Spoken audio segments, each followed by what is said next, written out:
Good evening. Happy holidays. Thank you. And welcome to the 39th regular meeting of the Medford City Council. Mr. Clerk, please call the roll.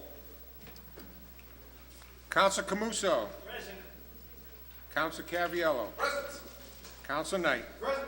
Vice President Longo Kern. Present. Council Marks. Present. Council Penta. Present. President Del Russo. Present.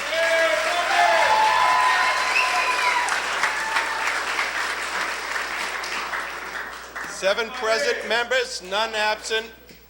Please rise to salute the flag. Aye.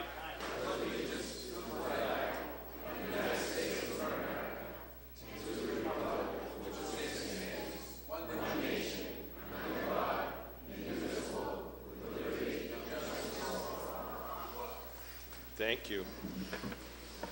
Chair recognizes Councilor Carviello for a suspension of the rules to introduce the members of the Medford Kiwanis Key Club.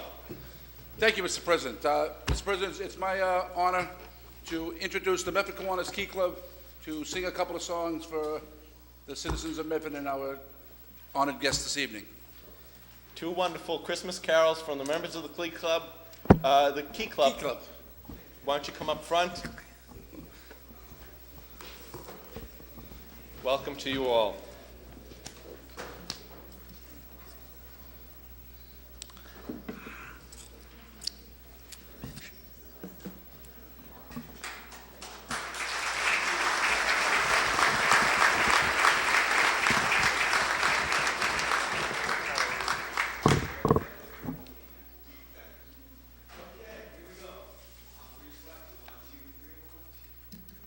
Jingle bell, jingle bell, jingle bell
While we're under suspension on the motion of Councilor Knight to take paper number 15816 to the Honorable President and members of the Medford City Council, dear Mr. President and City Councilors, I respectfully request and recommend that the sum of $250,000 be transferred from sale of real estate to be used for improvements to the 5 business districts with kiosks as recommended earlier this year. A representative of each business district will recommend to the new mayor some proposed uses. I also respectfully request that the sum of $147,687 be returned to the sale of real estate account from snow and ice removal. We now anticipate state reimbursement for this purpose. Happy New Year. It's been a blast. I remain your friend, the Honorable Michael J. McGlynn, Mayor. With us this evening is Louise Miller, Director of Budgeting and Finance for the City of Medford, who will explain to us this paper. Good evening and welcome.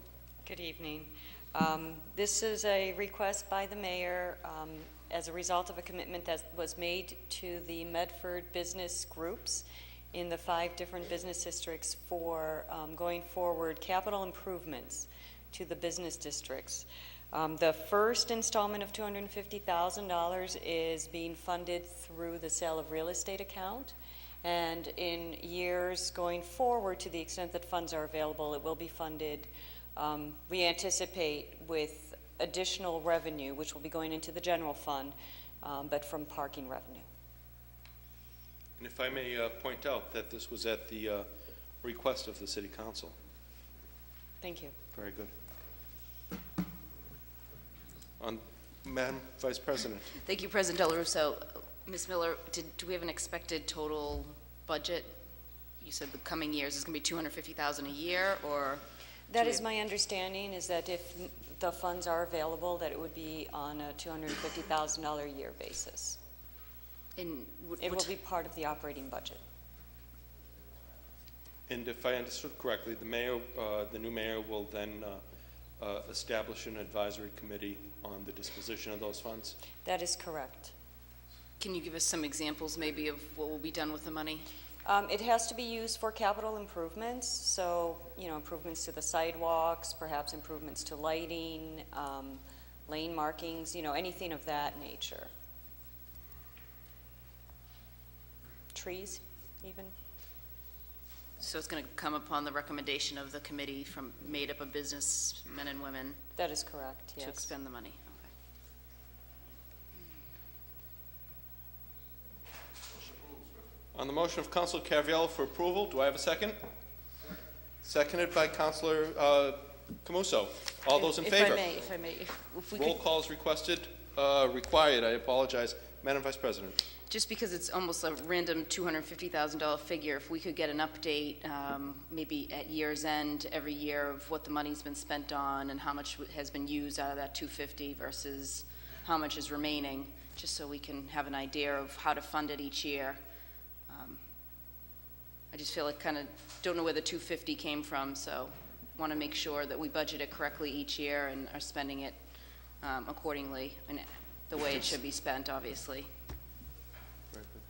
So on the motion for approval by Councilor Caraviello, seconded by Councilor Camuso, as amended by Vice President Longo-Kern, Councilor Penta.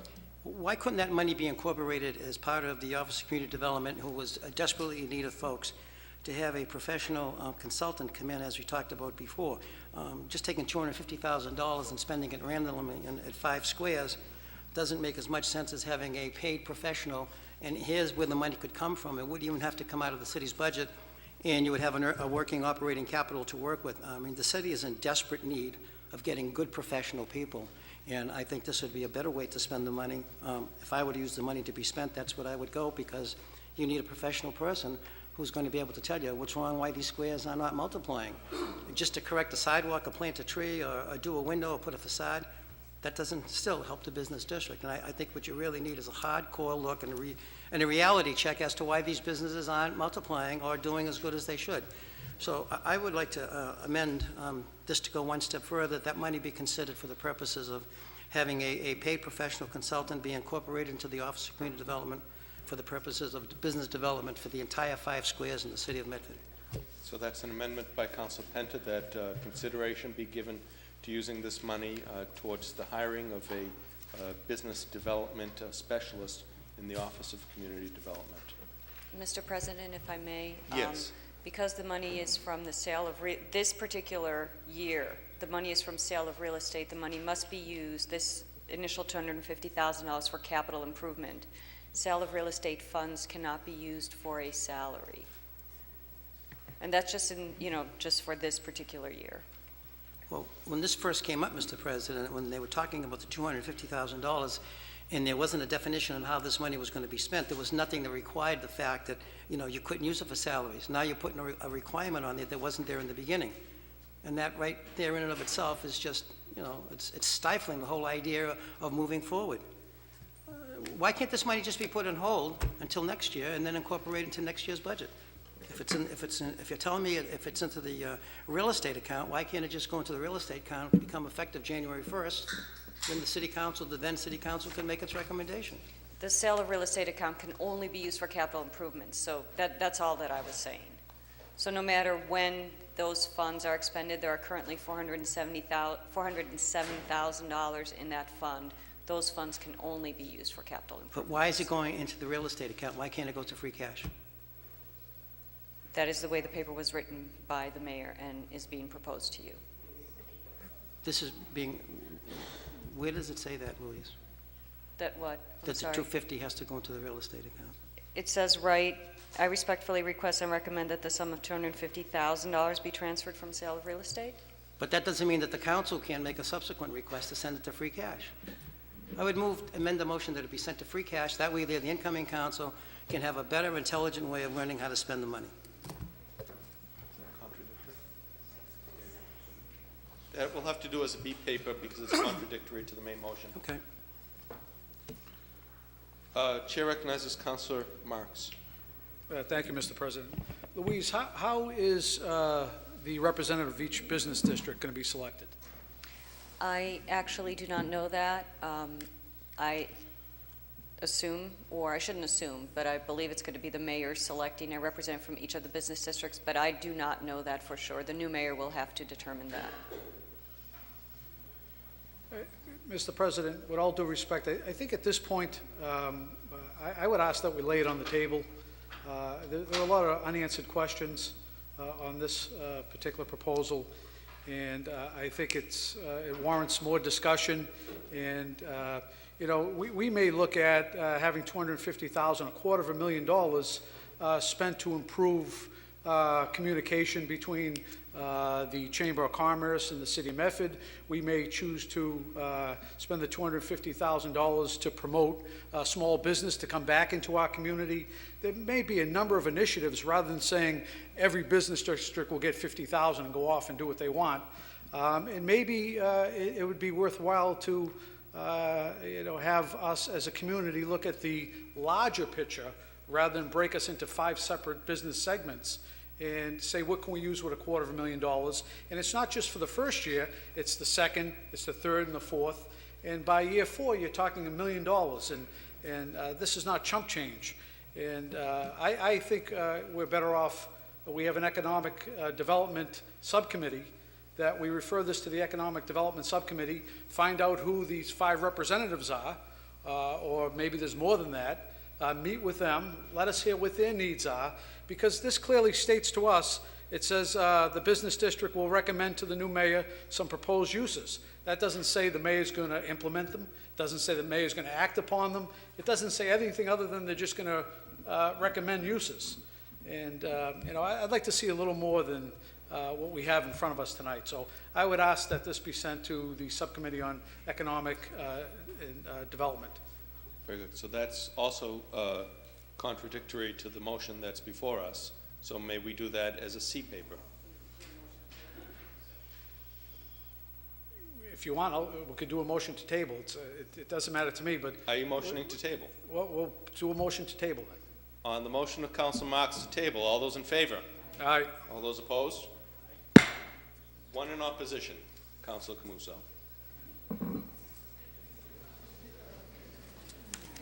Motion is tabled. Thank you. Undebatable.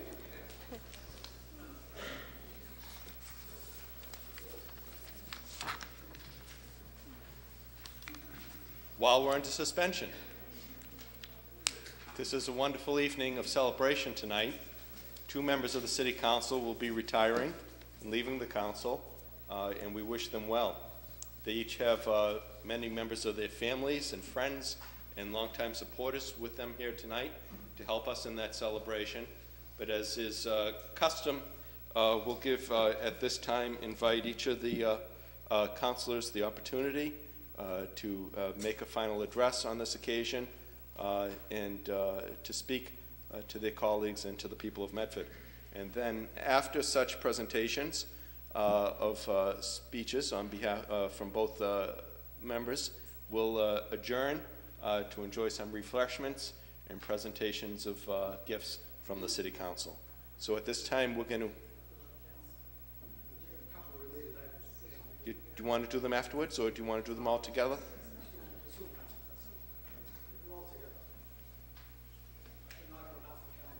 Okey-doke. 15-809, offered by Councilor Marks. Be it resolved that Medford City Council Robert Penta be recognized for his 4 decades of public service in dedication to the City of Medford. Councilor Marks.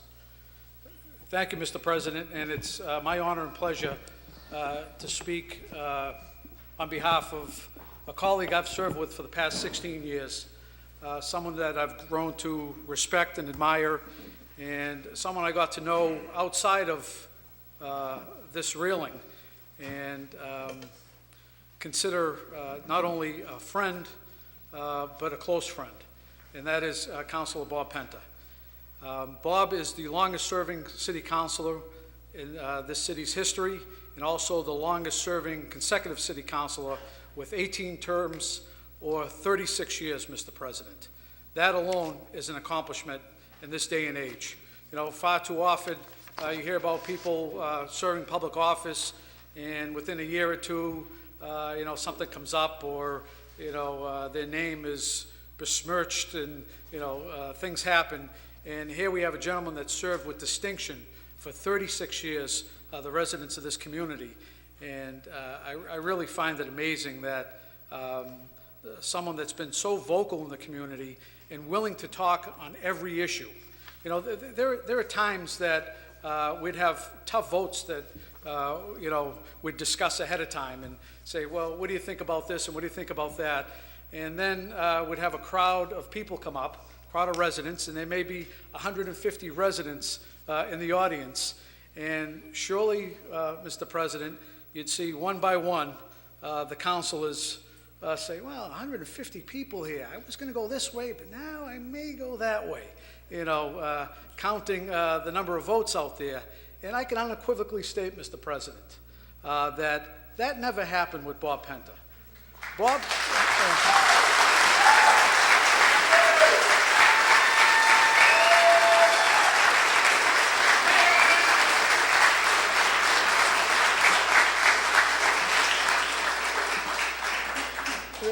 There were times when this audience was filled with people, and you can count on Bob standing up, speaking his mind, never swaying on the number of people here, the number of emails, because he was a man of conviction, a man that had principles, a man that felt that he was doing the best on behalf of the community, whether there was 5 people here or 500 people.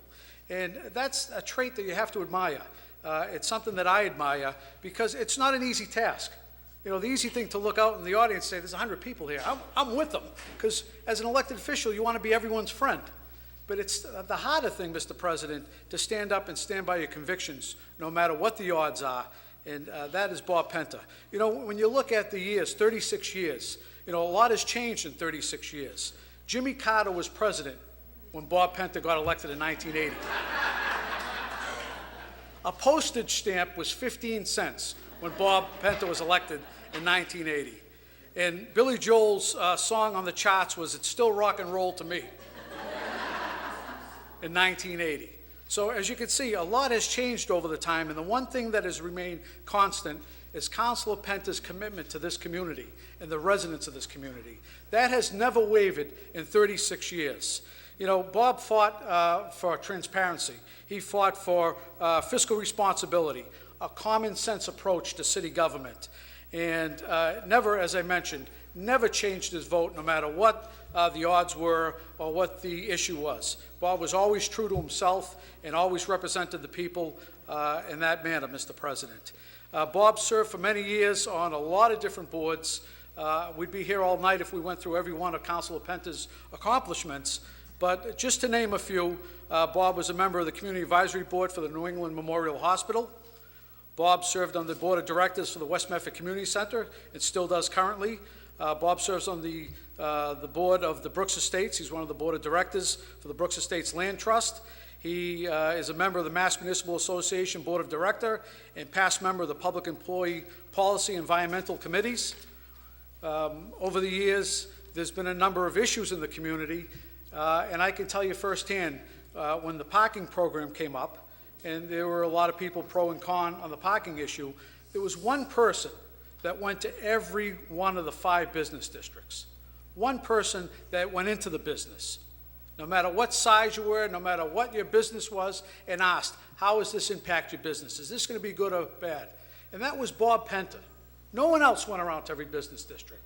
And I'm going to speak for every one of the councils because I didn't hear anyone else going around. Bob Penta went to every business district. He didn't have to do that after 34 years on the city council, being the senior member. He did it because it was the right thing to do, and he wanted to be in touch with the small businesses in this community to see how this parking program would impact business. And, you know, that took a lot of time and effort, and things that don't go noticed. That wasn't on the front page of the transcript. That wasn't in every post that you read on social media, but that was something Bob did to be in tune 36 years or 34 years after getting elected. I think that speaks volumes for his character, Mr. President. Also, Mr. President, Bob Penta was one of the first to offer a line item in our budget. Never happened before in the city's history for the arts. Bob realized the importance of having a strong art community in this city, and Bob witnessed firsthand what the arts can do with their own minimal money, let alone having money put aside in the city budget. The thousands of people that get impacted in our community from the arts, and that was Bob Penta's resolution to speak up for the arts in this community. And I know many of the artists will always be beholden to Bob because of that. Bob was the first elected official when we had the embattled Medford Housing Authority with their executive director come under a lot of controversy a few years ago, and many people didn't want to talk about it because, you know, it's just an issue we didn't want to touch. Bob Penta was the first elected official to stand up and say, something's wrong. Something's wrong with this housing authority. More is going to come out, and eventually more did come out. But that Bob had his ear to the grind constantly. He had his finger on the pulse of this city, and he wasn't afraid to speak up. You know, Bob was the first elected official to stand up with the potential merger with partners in Lawrence Memorial Hospital. He was the first to put it on the agenda. He put it on the agenda 25 times, but he was the first to put it on the agenda. And he kept it out there. He kept the issue going so people knew what was going on. People that worked for the hospital knew what was happening. So, you know, I give him a lot of kudos for being the first on these very important issues, not only to bring them up, but to make people in the community aware of what's going on in our city. The cleanup and fix-up week. It still hasn't happened, and I hope under the new administration, this is an issue that Bob Penta has brought up for several years now. And think about it, with the new trash program, you have to be very selective what you put out on the curb now. And Bob devised a program that you can put out once a year, whatever you want, and the trucks will come by and pick up your sofa, your bureau, whatever it is out there. And I just think that's an ingenious way of getting people maybe that want to clean out a cellar or an attic, or have the kid coming back from college, you know, want to make some room to allow residents to toss out more stuff on the sidewalk without calling. Bob Penta called for charter review 10 years ago. There was no discussion 10 years ago. Now there's a lot of discussion about charter review because our charter hasn't been reviewed in 28 years. And there's a lot of discussion now, and I think many elected officials are on board now. But it was 10 years ago that Bob was calling for charter review and to take a look at the city charter, which is the master plan on how this city operates. And that was Bob's vision 10 years ago. Also, public access. We've been without public access for several years now. Bob Penta has been the champion to bring back public access in this community.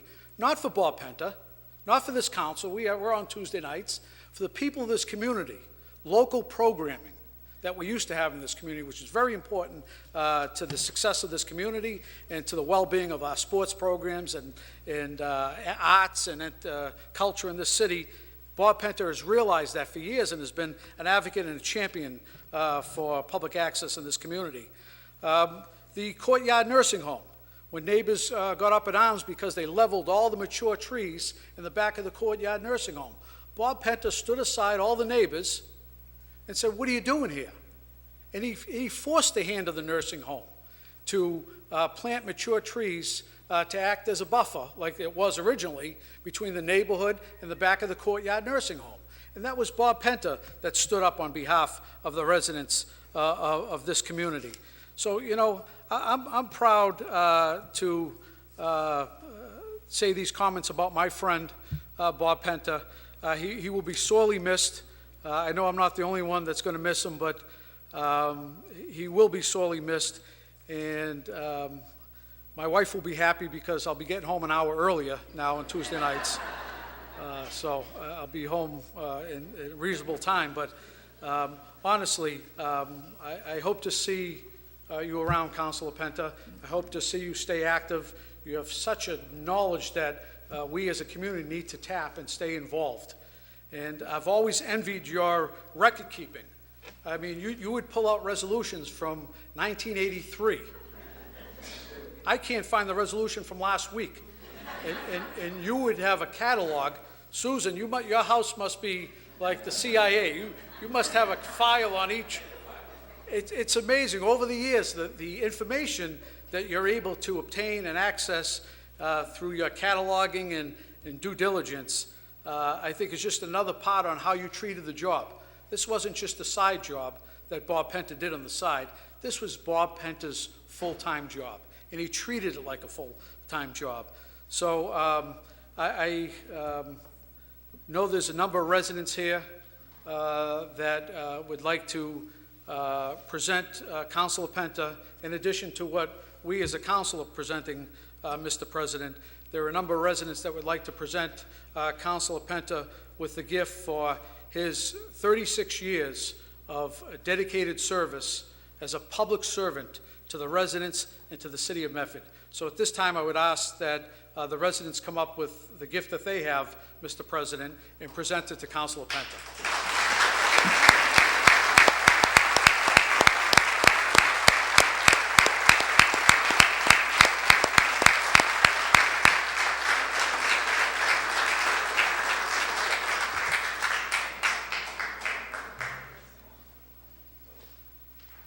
Thank you. Anthony D'Antonio, 12 Yale Street. Councilor Marks, and through the chair, there are several people that would like to say a few words before we make the presentation. I figured it would be better to do that first, if that's okay and agreeable with you. Don't want to make this, too long, but I'd like to give them the opportunity to speak first, and then I'll commence with the gifts. Thank you.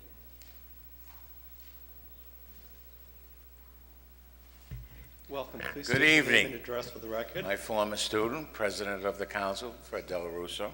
Mr. Griffin. My name is Jay Griffin. I live at 8 Arbor Glen Lane in Methuen.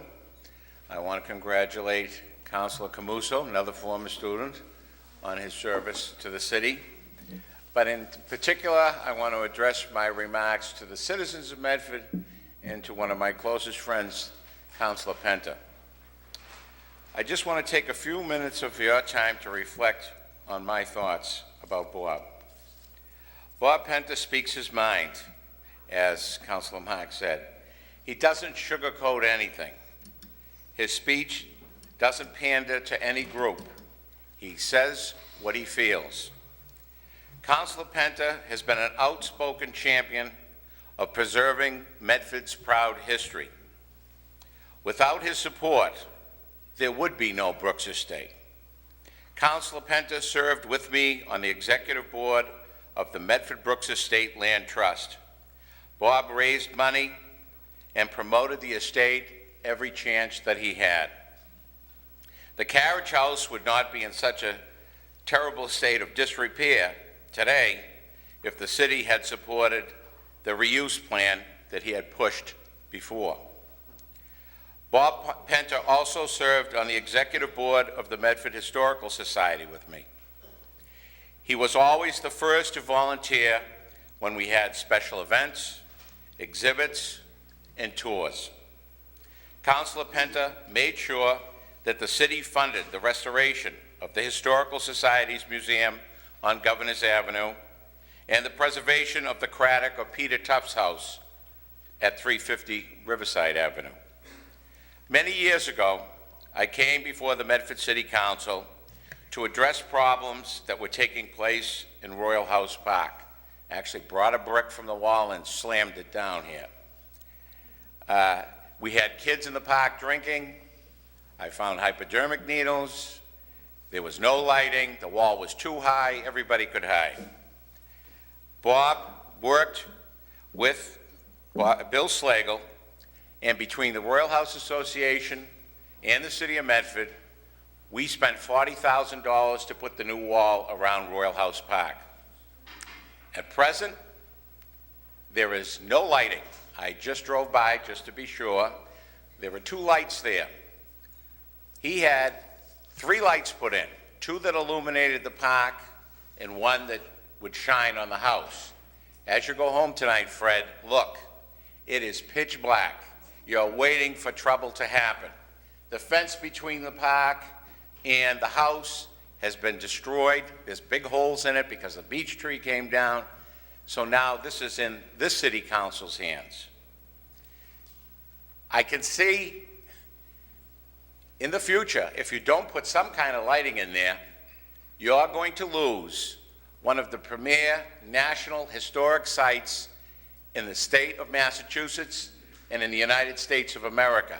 It's classified as one of the top 20 in our state. I cannot believe that we can't put in green LED lighting and illuminate that whole area. It's a plus for the city of Medford. The city of Medford has 3 historic homes open to the public. The Craddock House, built in the 1600s. The Royal House and Slave Quarters, built in the 1700s. The Shepherd Brooks Manor, built in the 1800s. Any other city would support the efforts to preserve and highlight 300 years of outstanding architecture. These houses, if preserved, would draw tourists who would eat in Medford restaurants, shop in Medford stores, and this is something that Bob has championed his whole time on the council. He's always been a leader, not just giving speeches when the chamber's full like it is tonight. He has spent countless hours on many executive boards, at many meetings, trying to preserve Medford's long and rich heritage. At this time, I'd like to ask God to bless Bob and Susan as they begin the next chapter of their lives, and I drop the gauntlet down to the current City Council administration to correct these inequities. Thank you. Thank you, Mr. Griffin.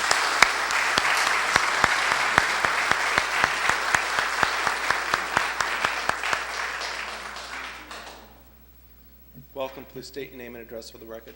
Ray Scaffo, 9 Sunset Ave in Medford. I just want to take a couple of seconds to thank Paul Camuso for the time that he served on the council, and I wish you well, Paul. Good evening. Tonight, I would like to talk to you about my friend Bob Penta. This is Bob's last city council meeting after over 30 years of service to the citizens of Medford. The people of Medford could not have had a more honest, dedicated, and passionate councilor. Bob always believed his first obligation as an elected councilor was to the people of the city of Medford. Bob's passion for Medford is evident to anyone who knows him or whom he worked with him. Some people have mistaken his passion as a liability, calling him argumentative or outright mean. However, this liability is his greatest asset. Bob always directed his passion towards making sure the citizens of Medford were being treated fairly. Bob's passion was often demonstrated in his willingness to ask why. Why are our property taxes rising without a substantiated budget? Why are our water bills rising when there is more than $7 million in the city's water account? Why have citizens of Medford been charged $3.25 per month and now up to $5 for local access TV that has not existed for over 2 years? Why are these costs going up when there's another $325,000 available in the city coffers? With all this surplus, why is our infrastructure failing and falling into disrepair? Why does the city need a charter review so that you, the city council, can have better checks and balances? There are over 6,500 voters in Medford who, like Bob, want to know why. They are passionate about this city and sad to see him leave the council. They know, like I do, that Bob always fighting for them and the betterment of the city of Medford, and hope that he will not go away. Bob's passion has inspired a group of citizens, including me, to fight for the good of our city. When the call comes to fight, all 6,500 and more will be there to fight again. On behalf of all his supporters, I want to express my thanks to my friend and his greatest strength, his wife Susan, for their dedication and service to all the people of Medford. Thank you.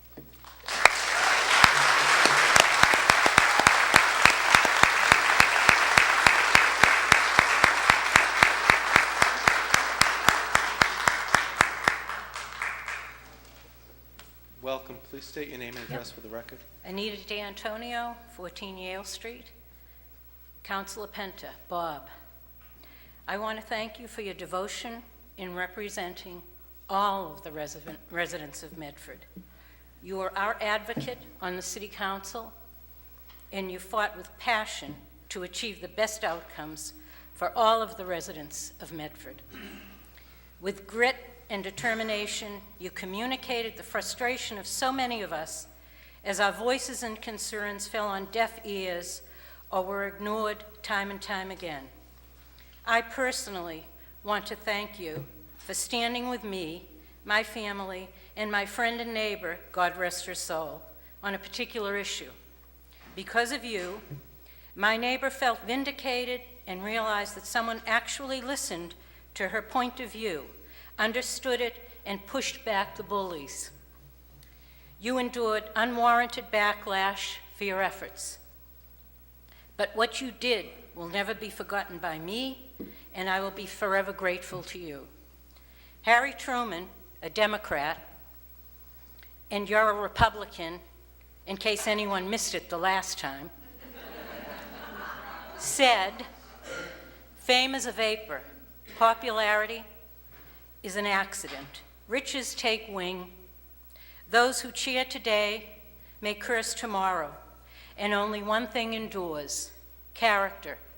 Your character endures, as does your love for this city. God bless you and Susan. Thank you. It's so long, not goodbye."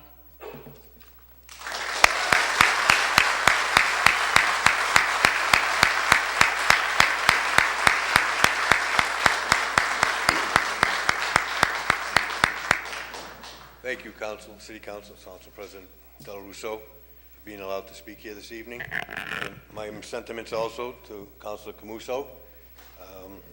We had a few nice battles, but we always walked away smiling. I have a few words I'd like to say, and I'm trying to do this in a different approach. I have two quotes here I'd like to read. First one: be more concerned with your character than your reputation. because your character is what you really are, while your reputation is merely what others think you are. That's from John Wooden, who was one of the most winningest coaches in college basketball, who won 10 championships in a 12-year reign with an unprecedented 7 in a row, 7 consecutive wins. The second quote, I believe there's an inner power that makes winners or losers, and the winners are the ones who really listen to the truth of their hearts. That's from Sylvester Stallone, otherwise known as Rocky, okay? Now, why these two? One is a fictional character portrayed by an actor, and the other was an actual human portrayed by a human, okay? But what did they have? They not only talked the talk, they walked the walk. They did so with compassion, they did so with integrity, and they were determined to have things go the right way, but it was always for the other person. It wasn't for themselves solely. And that's what Bobby Penta is. I knew Bobby Penta back in the days of driving canteen trucks. He gave most of the food away to the needy kids in Roxbury and Dorchester. A lot of people don't know that. He was always being yelled at for not being able to pay his bill because he was giving the food away to the hungry people. But he's always been, no matter what kind of adversity there was, he stood up. He stood up for what he believed in and what he felt the people wanted him to believe in. And with that, there's a lot of baggage that comes with that. And a lot of people don't understand, but he has conviction, he has integrity, and he's been a really good friend to me, and I hope he feels the same way about me to him. Now, that's all I have to say in that regard. What I would like to do right now is I'd like to give Mrs. Penta, Susan, the backbone of Mr. Bobby Penta. I'd like to present her with something. Where are you, Susan?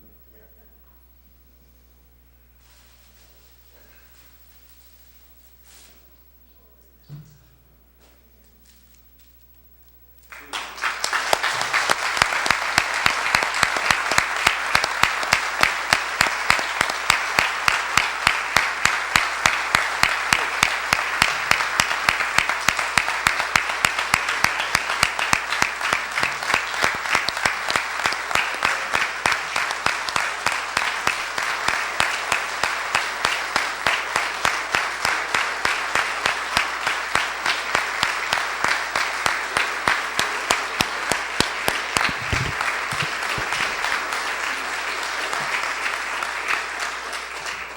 She earned those roses, let me tell you.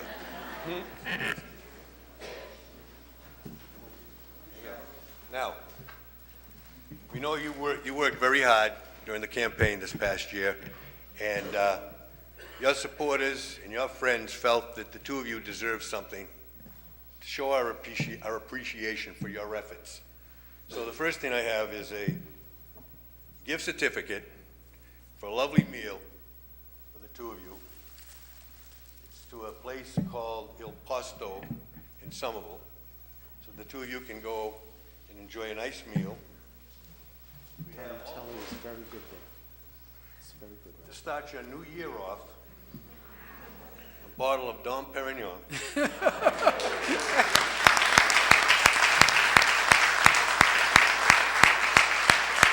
And we hope that is just the beginning of a new life for you and Susan.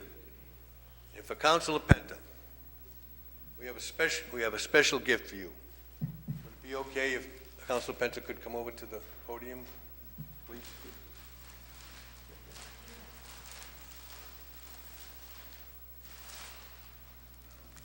Still in the plastic wrapper. What we have here is a 1904 edition of the City of Medford on parchment paper that's framed. The inscription says, Robert M. Penta, thank you from the citizens of Medford.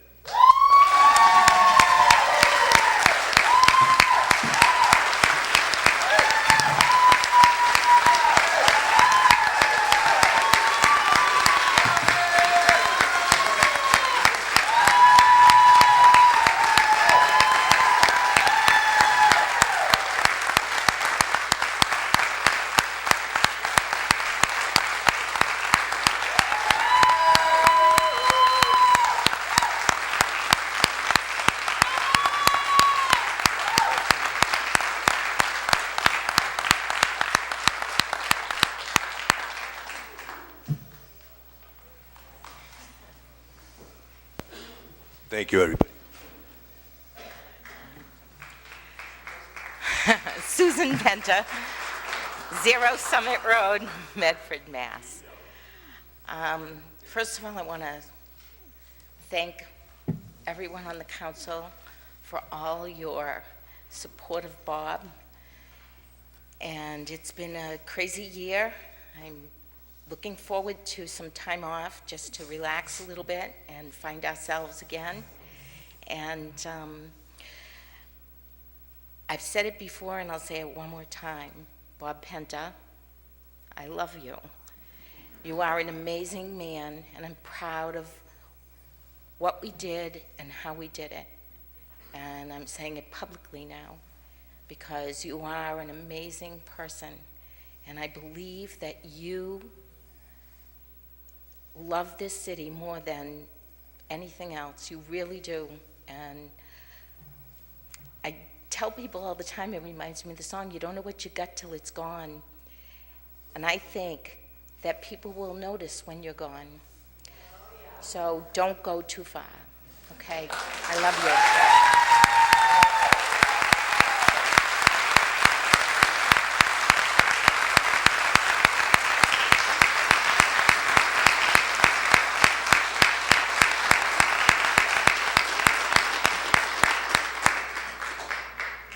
I know some of the councilors want to speak. Chair recognizes Council Caviello. Thank you, Mr. President. And I want to thank Councilor Marks for bringing forward all of Councilor Penta's accolades and the things he's done over his 36 years. You know, I've only had a short period of time to work with Councilor Penta, 4 years, and I've learned a lot from him. And, you know, in my last 4 years, I've got to work with 2 great leaders here and behind the rail, and I've learned from both of them. I first worked with Bob Penta maybe about 20 years ago when the mayor asked the Chamber of Commerce to start changing the current liquor laws. And Bob Penta was one of the first people we worked with, and that was it. That was the first time I got to work with him. And he was very helpful and supportive during those years. And as you can see, the laws have changed. We have a lot of restaurants, and we were very successful, and that's in good part due to Bob Penta and his hard work. And like I said, I'm very proud to serve with him in my last 4 years here. And like I said, there's not a man that has convictions that would never move. If Bob Penta was on your side, he stayed with you till the end. Again, I want to thank him for his 36 years of service, and I'm glad to be your friend.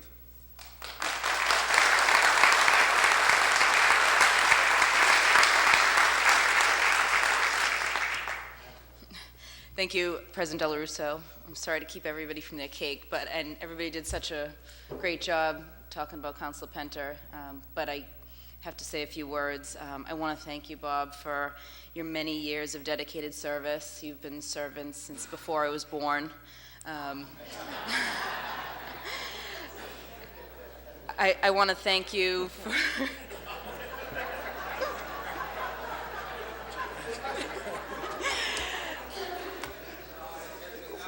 With that being said, I guess I've learned from the best. You've taught me many lessons. You've taught me to stand up for what I believe in, because you always stand up for what you believe in. You've taught me to ask questions and do my homework. God knows, as it was said before, your library at home is quite large. You have kept the administration on their toes. You've asked questions that all of us, want to ask. You ask questions that the taxpayers need us to ask, and you've taught me to do that. And I so greatly appreciate you that. You've been a true role model. You've put politics and family first, which is something that I obviously family first, but you put the city of Medford before anything else, which is extremely important in the position that you have held for so long. I hope that one day I can be half of the counselor that you are. When election night came out and it was past 8 o'clock, somebody brought a bottle of champagne to my house, and I said, I can't drink it.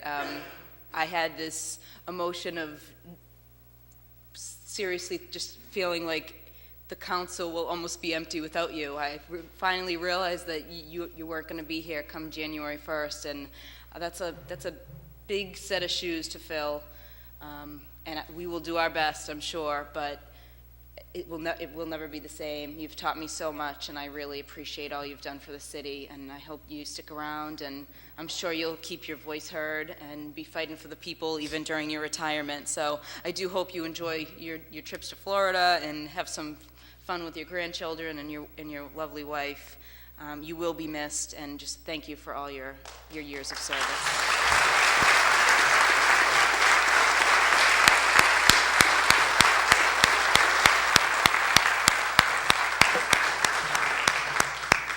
Chair recognizes Councilor Camuso. Thank you, Mr. President. What can I say? You also have a motion here. Be it resolved that the Medford City Council commend and congratulate Robert M. Penter on being the longest-serving City Council member in Medford history. Thank you. I don't even know where to begin, you know. 36 years. I was 2 years older than Councilor Lungo, you know. And absolutely. And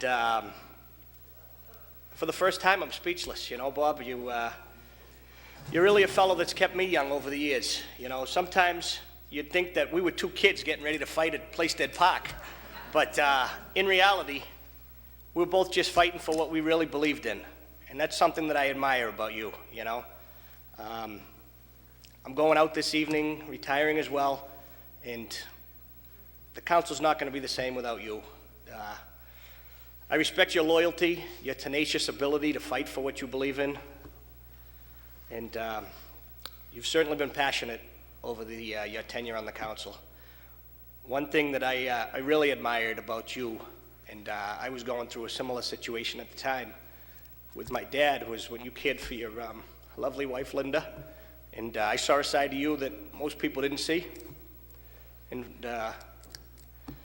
I'm sorry, I'm just talking about my dad. I get a little emotional. But you really are a good-hearted guy, you know. At the end of the day, and the good part about it was I'd see you at Bocelli's or something after a meeting. You'd still tell me how much I stink, but we could laugh about it, you know. But like I said, I'm going out tonight with, we're both going out as winners. We both won by fighting for the people of Medford, and I didn't want to make it so. I'm in good company of leaving this room tonight with another councilor that I know left his best battle on the field, and you fought for what you believed in, and for that you should be very proud.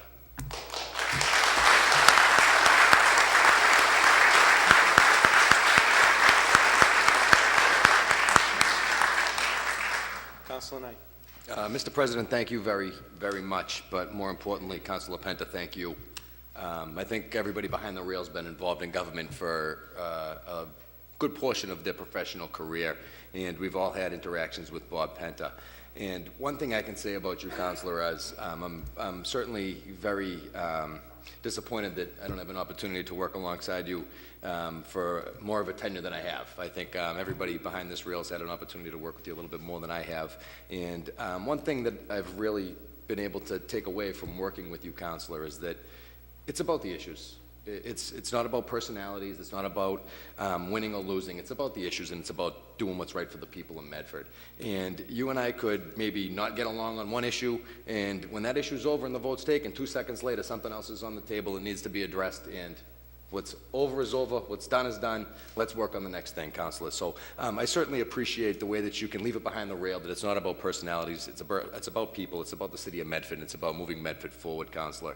Another thing I'd like to congratulate you on is what a hell of a campaign you're in. And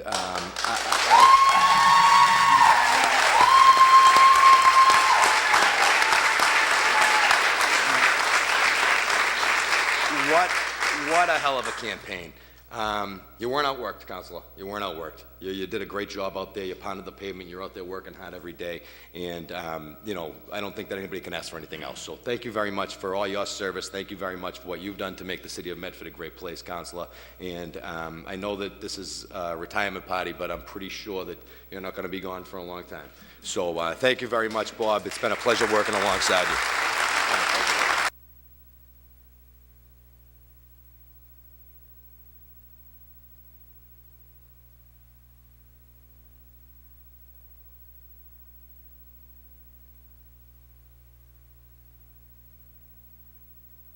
And if I could from the chair, thank you, Councilor Penta. I want to thank you for the encouragement you gave me when I first ran, and all the support you gave me in that process. Though I was born once you started serving, you did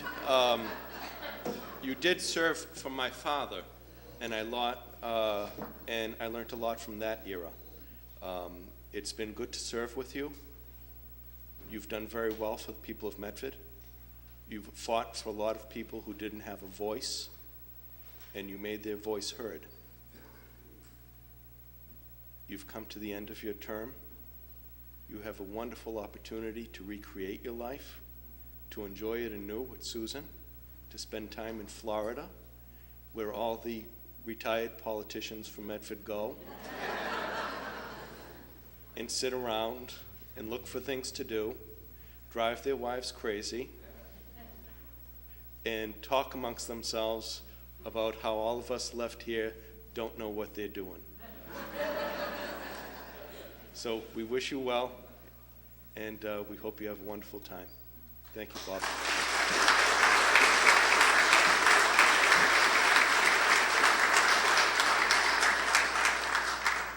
So that on the motion of Councilor Marks be approved, all those in favor? All those opposed? Motion passes. And Councilor Camusos, yes. Councilor Camusos, 15-817 also be approved. All those in favor? All those opposed? While we're under suspension, be resolved, offered by Councilor Knight, that the Medford City Council congratulate Paul A. Camuso on his 15 years of service as an elected official in the city of Medford. Councilor Knight. Mr. President, thank you very much. And my relationship with Councilor Camuso is a little bit different than mine with Councilor Penta, because I think that this Super Bowl Sunday, Paul, will be 30 years that we've known each other. And our families have been friends for a long time. His Uncle Fred and my father taught together in Somerville for a number of years. So Paul and I have been very familiar with one another through Medford Youth Sports, Medford High School, his inaugural campaign. And I could go on and on about Paul's accomplishments. We could go on and on about what a great guy Paul is, and how dedicated he is to the community, to his family, to his brothers, to his mother, to his late father and his grandmother. But I think that when you look at the election results over Paul's tenure and term, we'll see that he topped the ticket 7 out of 8 times, Mr. President. And I think that that speaks for itself. The people of Medford...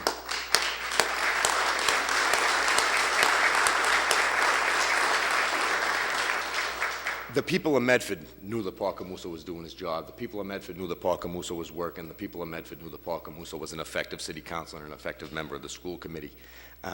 You know, I'm just at awe, Paul, to sit here and see you step down and retire and go on to greener pastures at this point in my young political career, because it wasn't too long ago that you were cheating off my papers in English class in high school.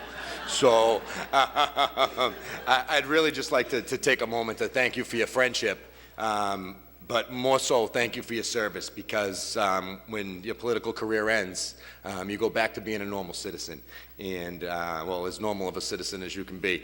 And I look forward to the laughs that we've had and the laughs that we're going to have. I look forward to spending time with you and with your beautiful family, and I just can't thank you enough for all that you've done for the community and for me personally. So thank you very much, Paul.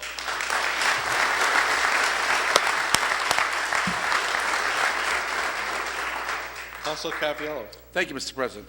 Mr. President, I've had the pleasure of knowing Paul Camuso many years, because my son is the same age and playing youth sports together and all those things. I knew his mother and father very well. And it wasn't too long ago that I was driving Paul Camuso to school every day with my son. We carpooled. every day. And who knew 20 years ago that I'd be sitting beside him here, behind the rail, helping the citizens of Medford. I just want to, thank him for his years of service and to the citizens of Medford. And your mother and father would be very proud to see the kind of person that you've grown up to be.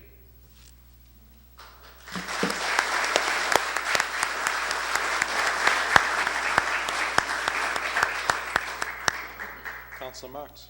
Thank you, Mr. President. I, too, would like to congratulate Councilor Camuso on his retirement, although I don't believe he's retiring, but it's good for now.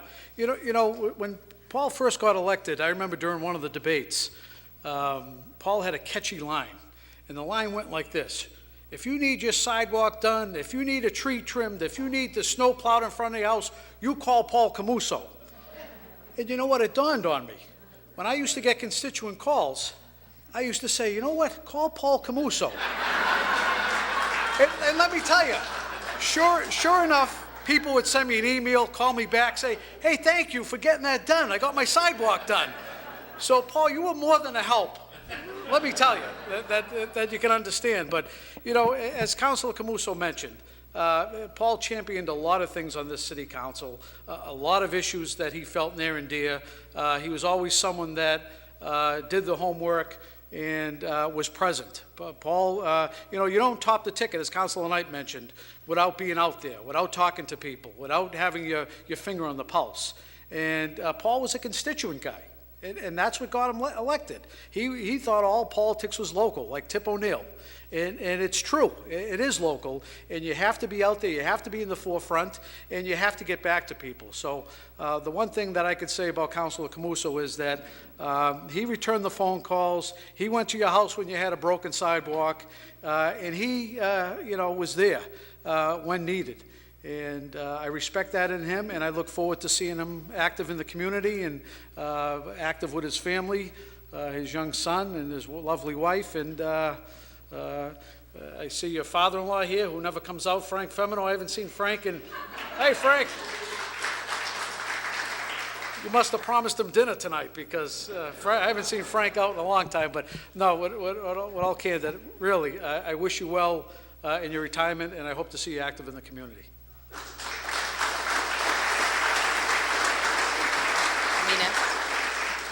Madam Vice President. Thank you, President Del Russo. I also want to congratulate you, Paul, and thank you for your many years of service to the citizens of the city. You've done a great job.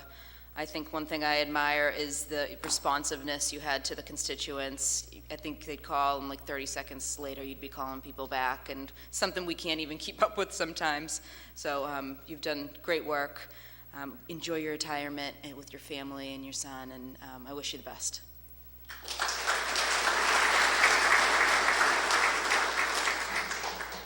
Councilor Penta. I could tell you many stories about Paul Camuso. I first met Paul when he drove up to my house many, many years ago before he decided to run for school committee. And from that point on, it became a relationship. He should really be working for the city in charge of constituent services, because I think he really likes going out there and taking care of people's concerns. Because he's like myself, he's a lover of government. I like government in a different way than he likes it. But the interesting part about Paul Camuso, he has made my life extremely interesting for the last 16 years in this council. Because if it wasn't for him, a lot of these issues really would never be magnified to the point that they are. Whether you were a supporter or proponent for the mayor or not, or vice versa, he made it very interesting, because sometimes that's what you really need. You need this discourse, you need this difference of opinion. And when you have a difference of opinion, that's when you learn sometimes what the issue is about. And when the issue is being presented, sometimes you just lose concept of it. But Paul and I believe we've had many, many differences, but as he has said, at the end of the night, he'll come over and shake your hand, or I'll go over and talk to him, shake his hand. It's just an issue, and that's all that it is, and you move on from the subject matter. And what's really interesting here, there's 3 people here that were, you people were that young when I first started? I don't believe it. But I'm not that old, so that's the point, okay? So, I want to wish you good luck. Like him, I don't think he's going away. He'll be around, and he's just taking a pause in life, and that's okay. And sometimes you need to do that to refine yourself and get yourself back in action. So I congratulate you. Enjoy your life. Enjoy your wife and your family, because that's what it's really about. The first thing in life is your family, and that's what you take care of. Good luck.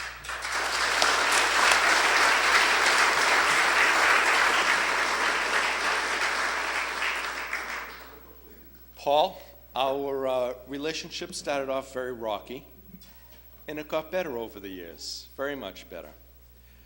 What everybody said behind this rail is true. First of all, you're probably one of the few people that have topped the ticket as consistently and as often as you have. That says a lot about your commitment to this community and the people who live here. Constituent services. No one gets it done like you. So when someone calls and leaves a message on your phone and says, I need that pothole filled, you can call them up and say, look out your front window 10 minutes later, and they'll see the steam rising on the street. You get it done. You understand the great complexities of how legislation locally and on the state level works. You understand the complexities of the workings of civic government and the management of a city in a way that's above average of most people. And those are all to your credit, and those are all things that have served you well as a counselor, but will serve you well in whichever way you choose to serve the public again in the future. It was difficult sitting next to you down there because, as Mr. Griffin will remember, when I was a student, I have a touch of the ADD, and you have more of a touch. And so the two of us would be ricocheting off the benches there while we should have been maybe paying attention to what was being debated on this floor. You are a young man. You have a long way to go as far as whatever it is you're going to do, and I hope that you'll continue to serve your community in one way or another. Good luck. Enjoy your free time on Tuesday nights, and I wish you well.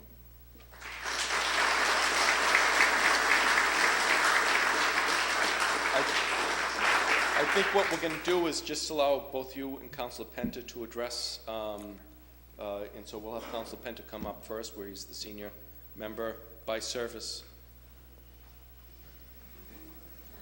Come here, buddy. Get a picture.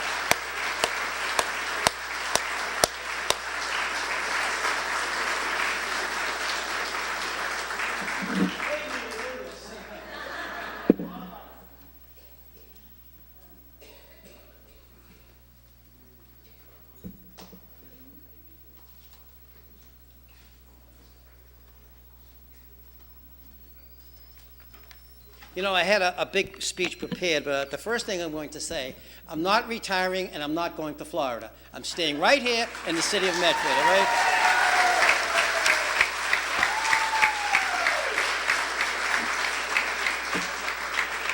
First of all, and more importantly, you know, I was getting a little emotional sitting over there, and I was at a point maybe getting a little teary-eyed. But you know something? I'm not going to do that tonight. Tonight, this is a congratulatory night for me. I am so thankful that I have had an opportunity for serving in government for 36 years that was never once questioned as it relates to who or what I was about and why I was doing what I did. I did it for one particular reason. I was elected by the people of this community to represent them to the best of my ability, not for any personal, financial, or family gain. I did this for one reason, because you, the people, are the most important people in this community. That's why you elect folks like us, to be here and to do your business and to represent your finances, your education, and your wherewithal to the best of my ability. When I first ran for office in 1974, I ran for state representative and I got elected. There was a lady that I met, and she happened to turn out to be the first woman mayor of the city of Medford. Her name was Marilyn Catino Perica. And she gave me...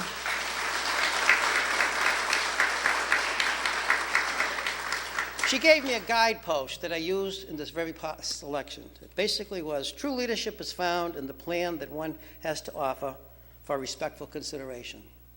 As we all know, I did not run for re-election to the Medford City Council this past year. I ran for the office of mayor. At the outset, I want to thank Anthony D'Antonio, because 4 years ago, he broke the ice, saying in this community, someone can run against the mayor. No one is invincible, no one owns the job. Unfortunately, he didn't make it, but he tried, and he got 36% of the vote. That's a huge number to get, coming out of the blocks for the very first time. I decided to run for this job this past time, only for one reason: to present a plan that would give you a vision, a plan that would give you an opportunity, and a plan that would tell you how your taxes and how your buildings and how your educational system would work. I have to thank my wife, Susan. She was the campaign manager to my campaign, and you don't know why she never was involved in politics before. I needed and wanted someone who could talk to me and relate to as the person on the street, and you can't say this, and this is what you should be doing, and how do we make this connection work?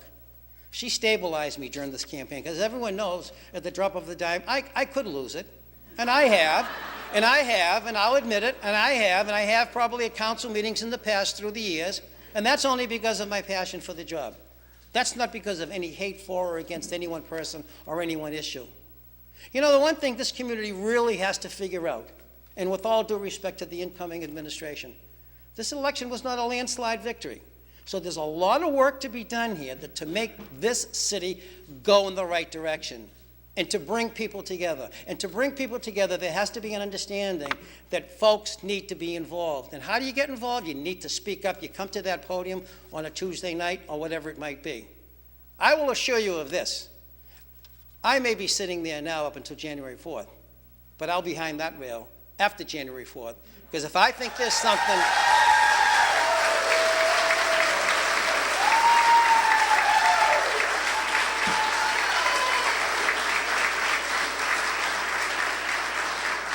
Because if I believe that there is something of major importance to our community, no voice should be stifled, past, present, or the future, because that's what it's all about. I'm 71 years old, and I'm proud of it, but I'm not old. I'm not going to sit in a rocking chair, and I'm not going away, all right?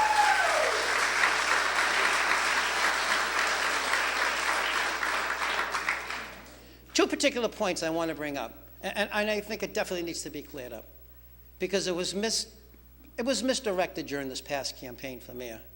I was never against new schools. What I was against was the opportunity for the people of Medford to have voted for new schools. That's number one.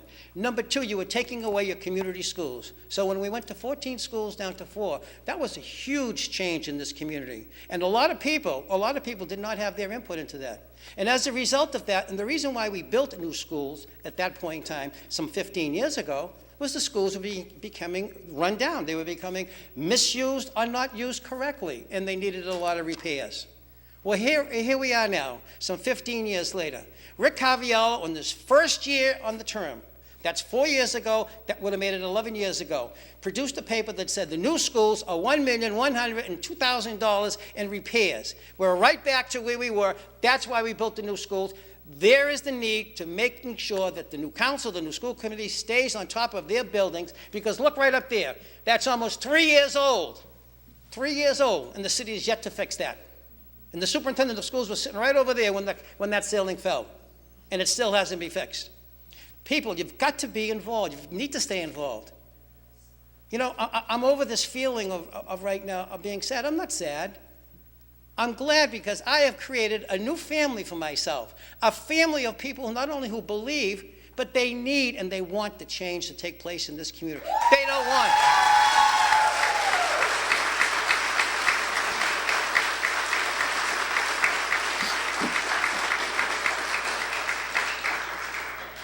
You know, this past election presented an awful lot of opportunities for everyone, opportunities for people to write for or write against, whether you like me or didn't like me, whether you liked my opponent, you liked their councils or not.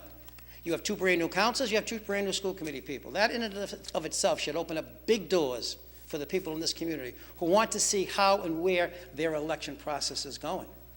And do they vote for the right people? The only way you're going to find out if you vote for the right people, don't wait for 2 years and wait for the campaign literature to come out. Watch, as I will, each and every week and each every month, what's taking place on the school committee, what's taking place at the city council. And if you don't like it, speak up, or call your council, or call your school committee person. You just can't be a lump in the log and say, I'm against it, I don't like it. You need to speak up. And people did speak up in this last election. Unfortunately, it was a beautiful day. Only 38% of the people came out to vote. Hopefully, I think on both sides, everybody would have thought more people would have come out. But they didn't. But the 38%, they spoke. It was close, and I think we'll all acknowledge the fact that it was close. So there's no mandate one way or the other, but there is one mandate, and that's this. I think the people of this community expect the elected politicians to do their job on behalf of the people of this community, and that's what I did for 36 years. I did my job, and I'm proud of the fact that I did do it.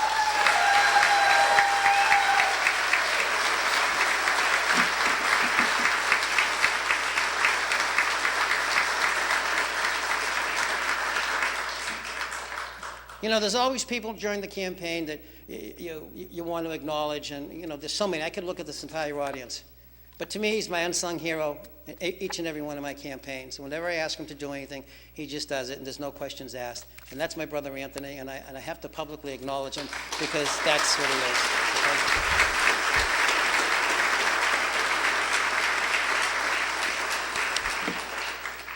And I just caught her eye in the back of the room. And I want to publicly acknowledge you, Nancy. You came here on behalf of the Parika family.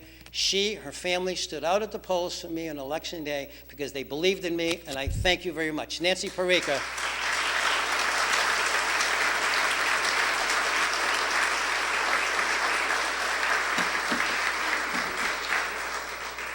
You know, we could go on and on with stories here, and the second thing I told you about the schools, and the second thing are the kiosks here in the square. As you all know, I'm just dead set against them. I don't think they're working right. I don't think that,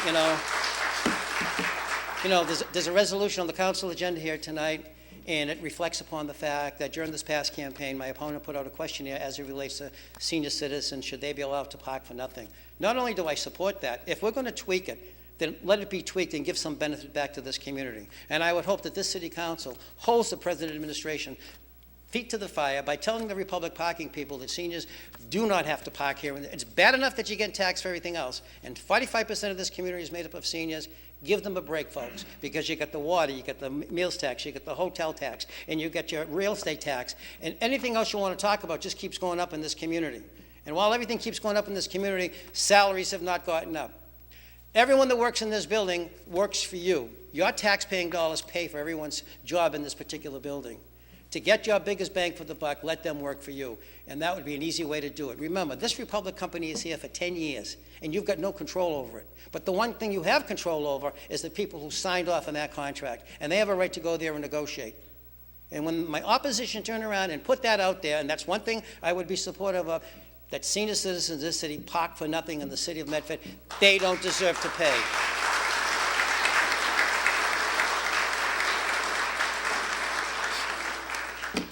When I mentioned my wife, Susan, you have to understand something. As much as a novice she is, she's been an educator for 23 years as a retired school teacher. So she knows what English, the language, is all about. Sometimes when I talk too fast, I say the wrong words. It doesn't come out right. And she says, you can't do that, you can't say that. But I am blessed. You know, Paul sort of like hit it on the head. I've been blessed with 2 women in my life and 2 families in my life. I am a very lucky man. I am very thankful. I didn't lose an election. You know what I won? I won the people of the city of Medford who believed in Bob Penta because I believe in you folks. And with that being said, I want to conclude by saying the following. My friend Jimmy DeVito, you'll understand this. In 1942, it was General Douglas MacArthur who had to leave the Philippine Islands because at the Battle of Bataan, they got beaten up pretty bad. And he was supposed to be taking a submarine to leave the islands because eventually he had to get to Australia. But he decided not to take that. He decided to take a PT boat and go out in the middle of the night to beat the Japanese at that point in time. And unfortunately, they ran into inclement weather and the whole 9 yards. So as a result of that, he was one of the 2 days in the water. He was in open water, but he was very lucky because there was no Japanese boat that saw him traversing that water, getting to where he had to go to, in Mindanao.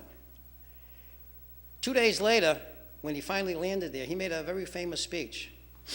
And when he made that speech, it was in Melbourne, Australia. And this is what he said. This is his declaratory lines. He says, I came through and I shall return. I took those lines and I says, how can I make that work for me tonight? So this is what I said. With that said, and with a Penta on the city ballots for the past 38 years, stay tuned And while there may be a Penta in a pause mode, there will be a Penta to be continued in our days ahead.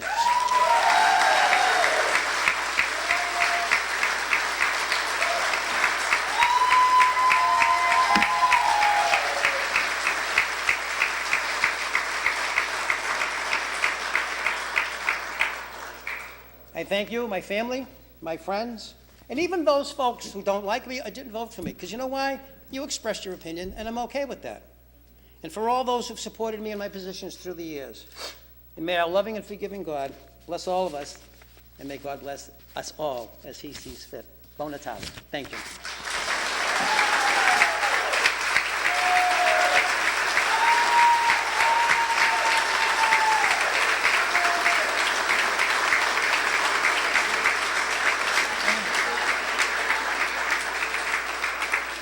I would be absolutely remiss if I didn't say this, because the highest thing on my scale of friendship is loyalty, and I forgot to say it. There's one person, and I will embarrass him. He's right over there, that guy right there, Michael Marks, from the day that I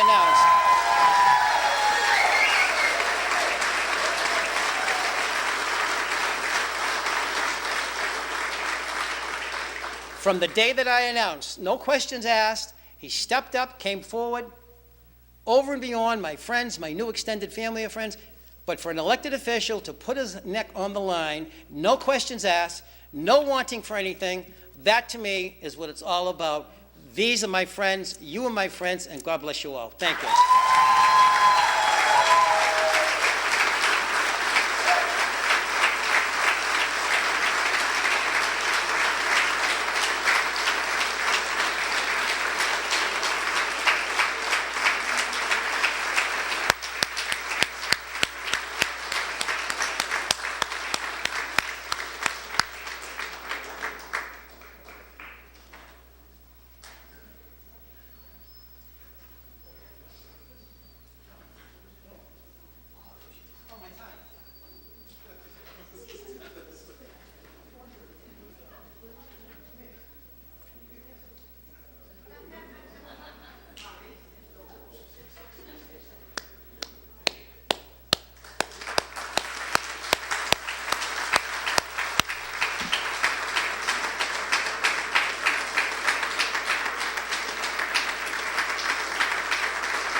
Counselor, you wanted to say?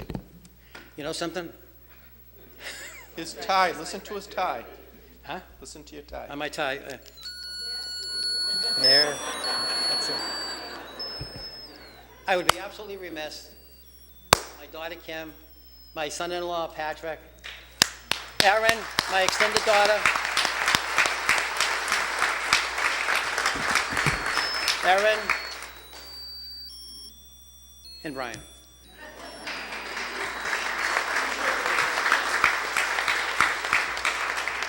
Councilor Camuso.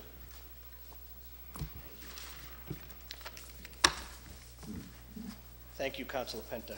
It's a very nice, nice send-off, nice speech. You know, I grew up in this city, as you all know. Basically, the only two mayors that I remember are Mayor Perica and Mayor McGlynn. And excuse me, still a little emotional, you know.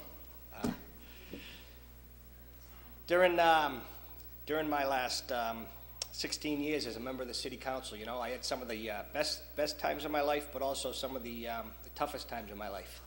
You know, a few people upstairs right now looking down that I know are proud of me are my dad, that many of you knew, Al, and my grandmother. You know, I remember the parties, the election night parties at my grandmother's house, and we had some fun, you know. But, you know, also in 2006, I married my best friend, Janine.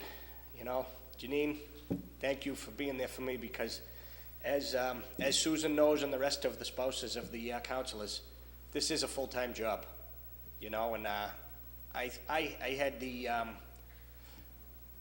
the the word I'm looking for. I had the vision. I saw that I was spending too much time actually doing this job and not enough time where it actually was important on occasion, and that's at home, because this job does take a toll upon you and more your loved ones than you know. I'd be here fighting with my friend, and I'd be getting calls at my house. You've got good supporters. They'd call and yell at my poor wife. But you know the stuff that goes along with this job, and for that I'm forever grateful, honey. You've been there through some of my biggest struggles in life, and you're the best. I love you.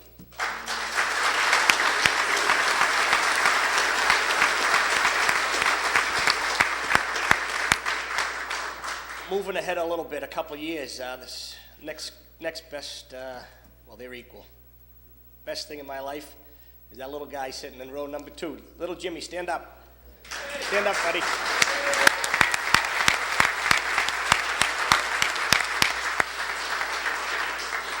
As Bob said, this is what it's all about. It's the family, and you know, I'm really looking forward to just getting grounded again and getting back into some sort of sense of normalcy of not being out on. It's not just Tuesday nights. It's many a nights, and you know, the constituent service part. We have people in this room.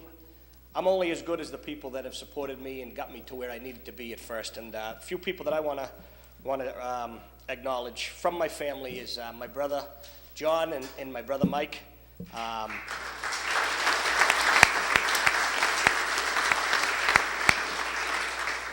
You know, I was very lucky. I got great in-laws, and they do more babysitting for me to get out and to do the constituent stuff.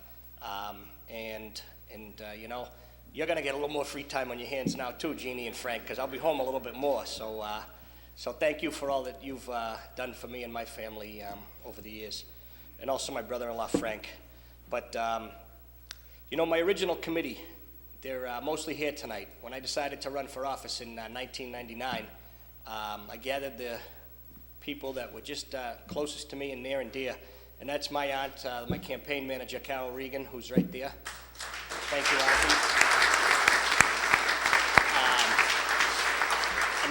Another person who's well known in this community from Medford Youth Hockey, and just a real great person is Len Gliona, who's right there. Also, someone that is on the DPW, I don't know if he's still here, but Mike Nesta, another original, one of the original guys.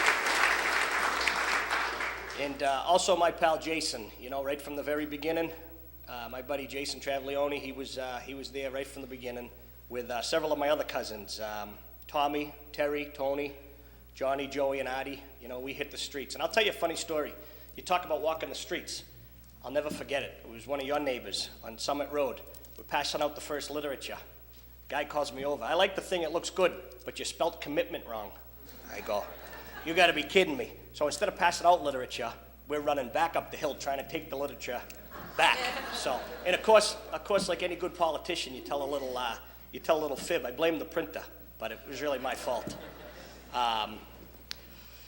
Few City Hall department heads that have really been there for me over the years. That's Roy Belson from the schools, Mark Rumley, who's in the room in the back there, as well as the past president of the Medford City Council, Bob Maiocco. You know, the people that were just very helpful over the years in giving me guidance, and I want to thank them for that. You know, 16 years is a long time. You know, I went back and just was plugging in the years on the computer because I knew I had to speak tonight. It seems it was in 2000. That's when the big race between Al Gore and George Bush, when we didn't know who the president was. That seems like many, many, many years ago. A few years later, or the next year, we had September 11th, you know, and there was also the good things. As I was an elected official, I was able to stand here and get my picture taken with the World Series trophy, Patriots trophy, and also a Bruins trophy. You know, that just tells you how long 16 years is, and 16 years is a long time. I couldn't do it 38. No sirree. You know, as far as the councilors, I mentioned Bob Maiocco. Other two councilors that I served with when I first got on, it was Councilor Bill Carr, who Bill was just another good guy, and Councilor Mark Arena, who I served with for a short period of time. I just want to thank them because I know how this is sometimes on your family life and everything else. So it doesn't go unnoticed the sacrifice that all the councilors here have made over the years. Michael Marks, you know, when we first started out, Michael Marks and myself, we were close. We were in that first little block of four who made Stephanie Muccini-Burke the president of the Medford City Council. And we drifted apart over the years, but Michael, you're a stalwart, you're a good kid, and you got a good career ahead of you, and it's been a pleasure to serve with you, and he said he's gonna be on that side, so you ain't getting home early. Ricky, what else can I say? As you said, you used to drive us to Austin Prep with Ricky. We'd be driving up to Austin Prep in the morning, and like screwballs, we'd put our hand out the window, and it was 30 degrees, so we could keep the hand outside the window longer. Just stupid. But you'd be yelling at us. It's freezing in here, you know? But you're just a great guy. And your wife, Carol, who certainly is also a big champion behind you. Fred Delarusso, when I first ran, I didn't know if I was running for the Medford City Council or running against Fred Delarusso. You know, everybody in this city made it a Camuso-Delarusso race when Freddie first ran for office. I'm sure some of you remember that. And so as Fred stated, it was a rocky start, but you know something, Fred? Me and you became best pals here, you know, and this guy right here, he's there for people in their time of need, but he's also been there for me as a fellow city councilor, and on occasion, when I get ramped up, he'd tell me, hey, calm down. And I'd listen to him sometimes, other times there was no stopping the kid. But Fred, you know, I really value our friendship, and I know we're gonna be lifelong friends, and your dad also was there for me when I first ran for school committee, and just, you come from an outstanding family, and thank you for being my friend. Adam. Thank God for that English test. You know, Adam and I have been friends for many, many years. You know, Adam was there for me early on in my campaigns, and I just wish I had more time to serve with you. But as I stated a little earlier, I'm looking forward to a little time off and having a 9-to-5 day rather than. I will stay up, watch about half the city council meetings, I think. But Adam, you're just a great person. Councilor Lungo Kern, you know, went to Medford High School with Councilor Lungo Kern, and you're just a good kid. You also fight. I call them kids. I'm only a year older than her. You're just a great person, you know, and I've watched you over the years become a good councilor, but also a mom of 3 children, and I find it tough with one child being a counselor. You know, you really are just. You're a stalwart, and you get out, and you really work hard, and I want to thank you for your friendship over the years. Councilor Bob, I've already said it.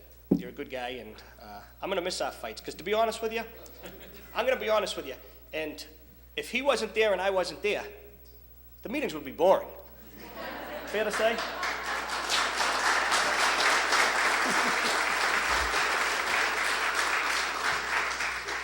You know, a few other people that I'd just like to congratulate and thank is right over here, these 2 young fellas over here, George Scarpelli and John Falco. I know that Bob and I leave this evening, and we're leaving it in good hands. You know, these are 2 guys that are coming from the school committee. They understand the complexity of issues, and it's not always a quick, easy fix. As Councilor Delarusso stated a little earlier, the legislative process sometimes moves a little bit slower than people would like, but at the end of the day, this city's in good hands with the people coming on. Being that person that just drives the DPW crazy over the years, you know, that's I saved the best for last. The DPW, people don't realize the work that they do on a daily basis. They're not only dealing with the stuff when they get in the morning, that they have the long list of stuff, but they're dealing with 7 city councilors calling them. They're dealing with residents calling them. They're dealing with the mayor's office calling them. They're dealing with they stop to get a cup of coffee and people are yelling and screaming and this and that. You know, people don't realize that the snow plowing, they think that after the DPW plows the snow away from their driveway, that they just come by to get a chuckle and put it back there. It's not. It's to keep the streets clear for emergency vehicles. It's a job that you do very, very good. And Steve Tenaglia is in the back of the room, and he works as well with Mike Nestor and Paul Gia, who's our current commissioner. And thank you guys for meeting my individual needs, because I have always taken this job. It's, the big issues are going to be debated here. It's the one by one is how you build friendships, relationships, and how you build bonds that you'll have forever. Councilor Marks, Carol Bailey, who is one of my closest friends over the years, I met her. Her son is in college now. He's ready to graduate. And I met her when Michael Marks called me because she had one of those funky streets in West Medford, Hurlcroft Park. It was the year Michael left the school committee. Half of the street went to the Gleason School. If you lived right next door, you went to the other school. And through Councilor Marks, I was able to build a bond by helping out Carol and her son remain at the Gleason School or get into the Gleason School. And one by one, that's how you build a good group, a good following behind you. And I can't say enough about the DPW because they're great. If we can get a hand for those guys, because they really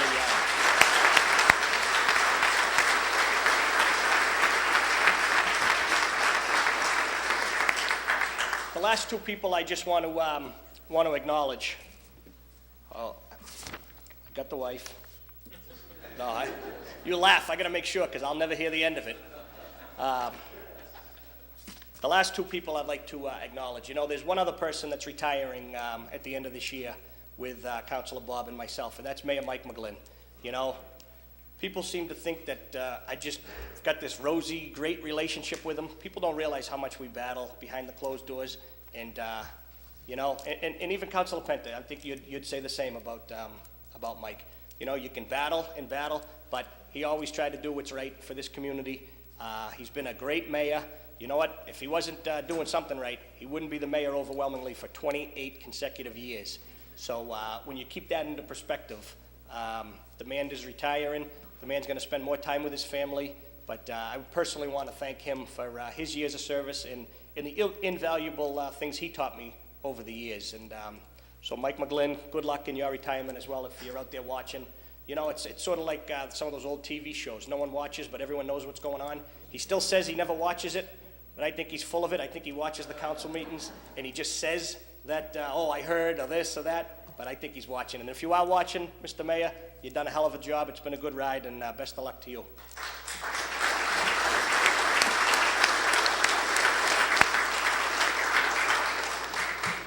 The next individual and the last individual that I just want to recognize this evening, there was a race for mayor in this community the first time in 28 years, and that's a long time.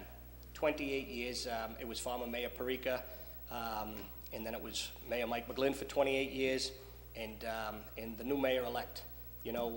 As I stated, Mayor-elect Burke has been a former member of this Medford City Council, and I hope that I'm saying this, but people say, well, when she went to the mayor's office, she didn't do this or wasn't responsive, and you know what? People got to understand. She worked for another individual. She worked for another individual that called all the shots in that office. So I really think that this city is in good hands. As Councilor Penta said, there wasn't a mandate. It was a very close election, but the people have spoken. And I think this is the time that we all have to get behind the new administration and work to make Medford a better place. Because you know what? She's in a position now where she can make things happen and not being the director of budget and personnel. And for that, and last but not least, during this campaign, I was able to spend a lot of time with her and her family. And I just got to see a side of them that I necessarily didn't over the years. And other than my dad always loved her as a counselor because she was sharp and she didn't speak all the time on every issue, but she knew what the vote she was taking and was very smart. So I relied upon my dad's thoughts over the years. And Stephanie Burke, you're going to be a hell of a mayor. I know you got big shoes to fill, but you know what? You surround yourself with good people, be open-minded, and just always doing the right thing, and this community's going to prosper. And for anyone out there that may think differently, give her a shot. There's always 2 years from now, you can take a look or whatever. But I have the utmost faith in knowing her brains, her intelligence, and her compassion. Because in this job as mayor, you know something? And this is very interesting. I admire the both candidates for mayor, because early on in the race, there were some things that made me ponder and say, I'm glad I didn't run for mayor. And that was when you had to make major personnel decisions based upon actions of people that may have did something within the community. The mayor's office is a job that you're actually the CEO of a community. You're saying people may not have a job tomorrow based upon some of their actions or based upon circumstances. And so you need to have a lot of different characteristics for that job. But Stephanie, I look forward to and the mayor-elect is here this evening. If you could please just take a bow.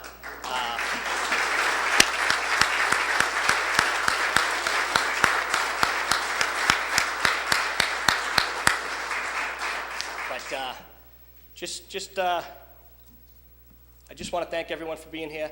And I know she texted me 30 times before because I had to go get flowers. But I'd like my son and my wife to come up here. And I got little flowers for you. Whole Foods, but Dorico McGlynn was closed.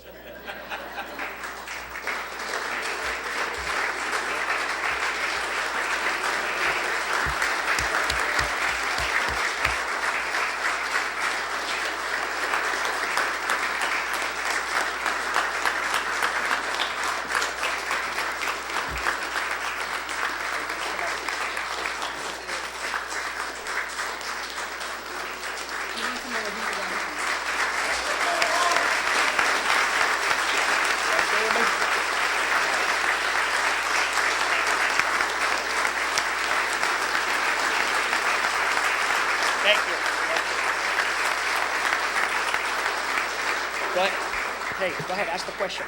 What did you just ask? Wants to know what I got him. What did not? But, yeah, 2 more days, Santa's coming. But on an all serious note, you know what, this has been a hell of a ride. And I just want to thank everyone for coming here this evening, for Bob, for me, just because this is what it's all about. You know, you look around this room, and there's 150 years worth of family and everything else. Right, James? Real quick. So God bless everyone, and Merry Christmas, and good luck to the new city council, the new school committee, and the new mayor. Let's move this city in the right direction, and I'll be on the sidelines watching.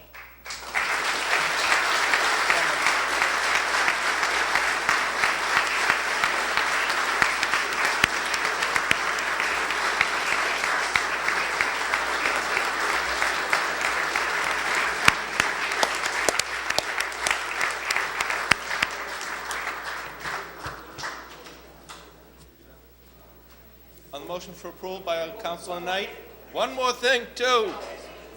One last thing. After I got here, and I put the people that helped me get here, it's the citizens of Medford.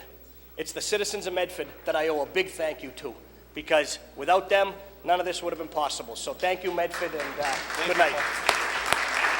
Motion for approval by Councilor Knight. All those in favor, all those opposed. Meeting is now in recess so we can do our presentations and enjoy 2 delicious cakes from Arthur's Pastry in South Medford. Thank you.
Meeting will come back to order.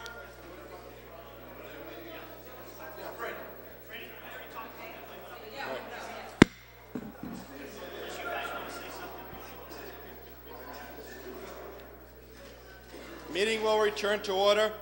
Silence in the gallery. 15-818, offered by Councilor Camuso, be it resolved that the Medford City Council commend and congratulate Michael J. McGlynn on his retirement.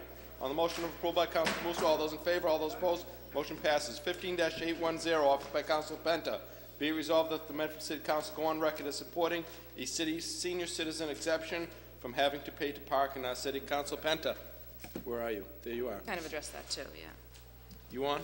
As I said earlier this evening in some of my remarks, one of the things that seems to have been a concern during this past campaign was the parking in the square.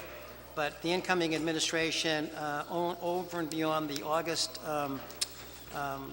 questionnaire that was sent out, and then the commitment that was made during this past campaign and one of the debates, indicated that the administration would move for a senior citizen discount with Republic. So I would request that the council go on record to show the support for that as it relates to that for which had come up as a campaign issue and a commitment made by the incoming administration. On the motion of approval by Councilor Penta, Councilor Vice President Lago-Kern. All set? Yep, I concur. As seconded by Vice President Lago-Kern, all those in favor? Roll call vote, Mr. President. Roll call vote has been requested. Mr. Clerk, Councilor Knight, if you would. Earlier this evening, we tabled a money paper relative to the use of kiosks, and we're going to investigate that a little bit further in subcommittee.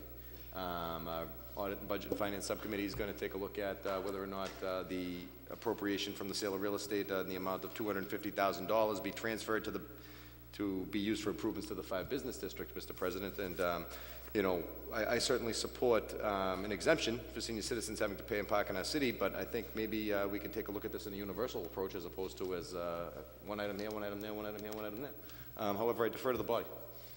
Very good. Councilor Penta? Mr. President, I would stick to the resolution. It's a separate itemized issue. It makes no difference as it relates to what is going to be going forward with Louise Miller or anything else. It's an item that was used as a campaign issue. It was an item that was voted upon. It was an item that was campaigned on, and it was an item committed upon by the incoming administration. So being isolated as it is and following forward with that, Mr. President, I think it would be a good way and some good strength to have the incoming administration realize that the City Council supports that resolution. Motion of approval is on before us. Mr. Clerk, please call the roll. Councilor Camuso. Yes. Councilor Caviello. Yes. Councilor Knight. Yes?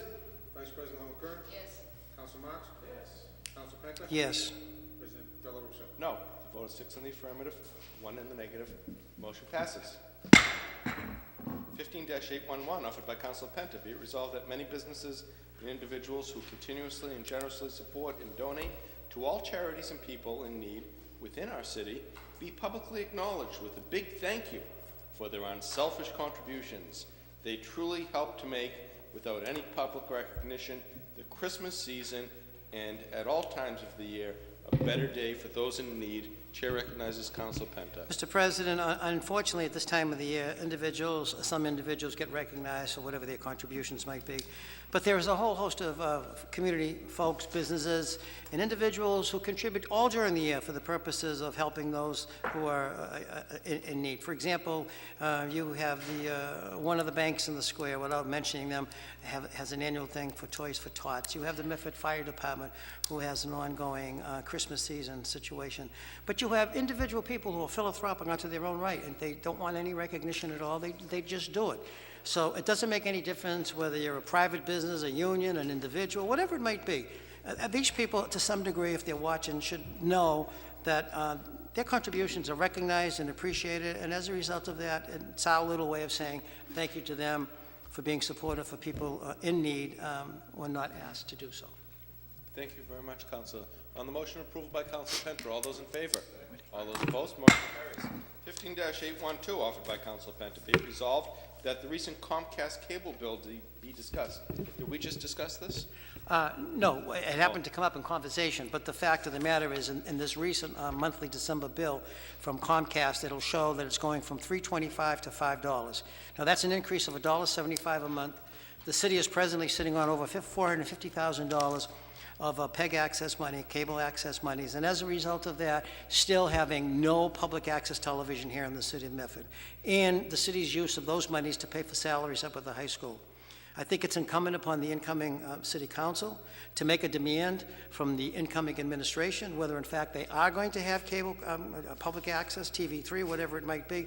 And there might be a twist to that, because I think if we have all been watching what's on the news lately, there's a movement afoot between Channel 7 to possibly take over that for which Comcast has right now, which is NESA and I forget the other one, and WHTH.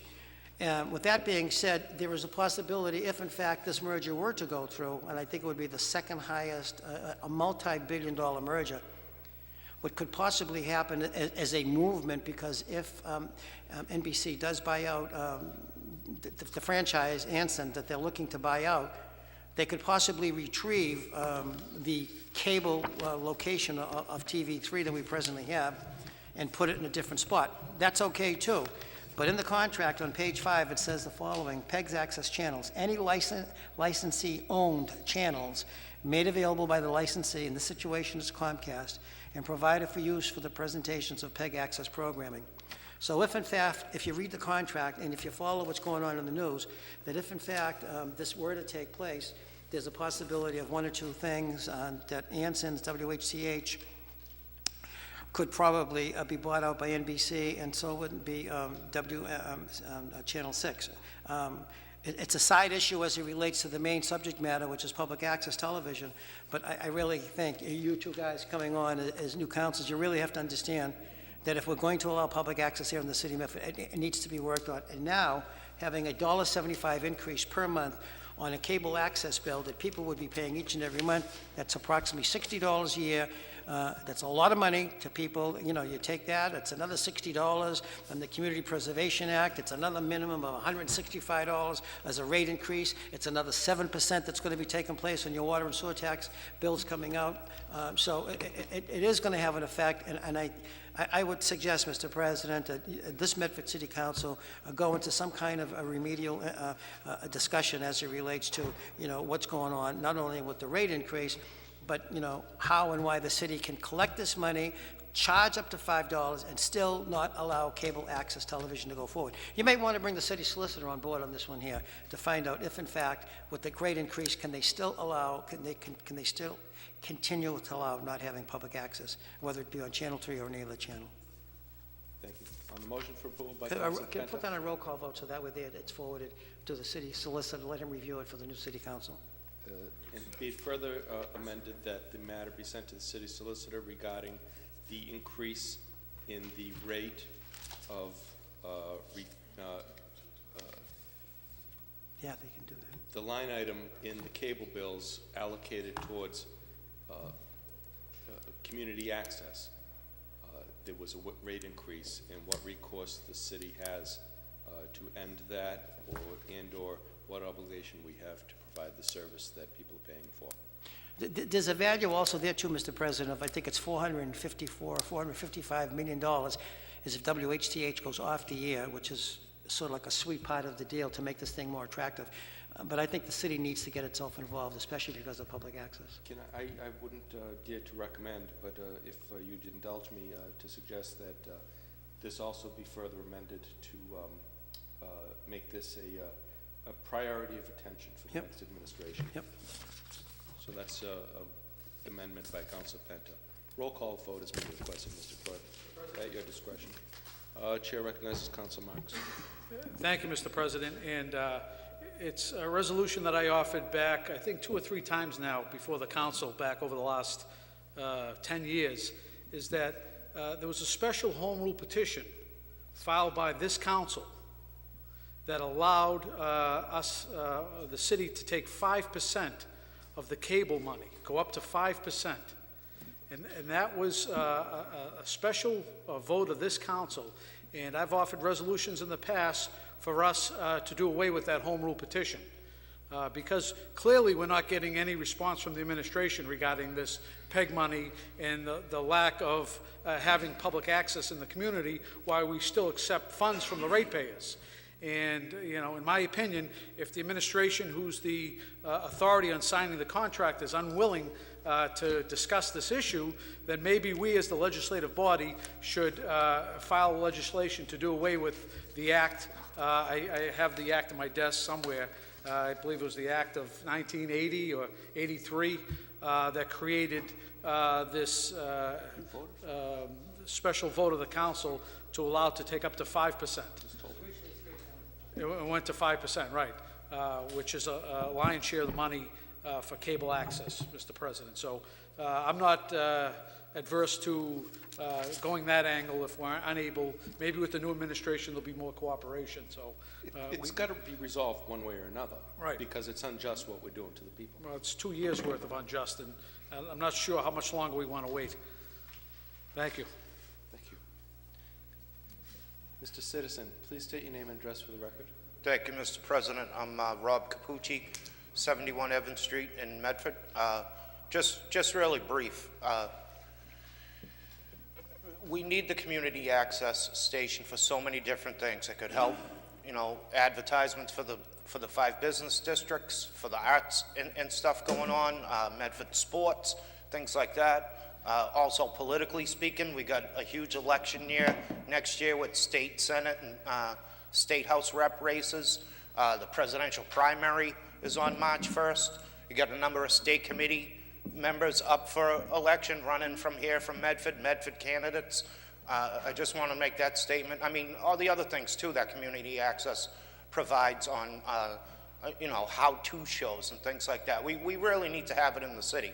But my question to this body, Mr. President, through the chair is, as Councilor Penta mentioned, $450, that's almost $500,000. What happens to this money? Do you know? Is it put in a bank account? Is it getting interest? Is some of it paid out for some things? I'm just unsure as to what happens to almost $500,000. Thank you, Mr. President. Thank you, sir. No. It was a rhetorical question. On the motion of approval by Council Penta. It was a real question. It wasn't rhetorical. I want to know. It was a direct question. The first answer is that the $450,000 that's sitting there that's for the PEG access money. So if in fact we had a public access studio, that money would go there. That only represents 2%. The other that's 3%. The other 2% goes into the general fund. And that money is being paid for employees up at the high school, which is a real question mark because there are some questions as to whether that's even legal or not. So 1% goes to the fire, 1% to the police, and 1% goes to public access. That's the PEG money. Thank you, Councilor Penta. Thank you, Mr. President. Thank you, Mr. Citizen. Good evening. Please state your name and address for the record, sir. Yes, Council President. Joseph Villion, 59 Garfield Ave. I'm going to look at my Verizon bill because I wasn't aware of this raise in the Comcast bill, so I will look at the Verizon as well. And also, I have a separate issue coming up I'd like to table, Council President. It's separate from what Councilor Penta was talking about. I'd like to table it and bring it up for the first meeting of the year. It's about Comcast and these channels. So if I may do that, I'd like to table the petition I have coming up. Thank you.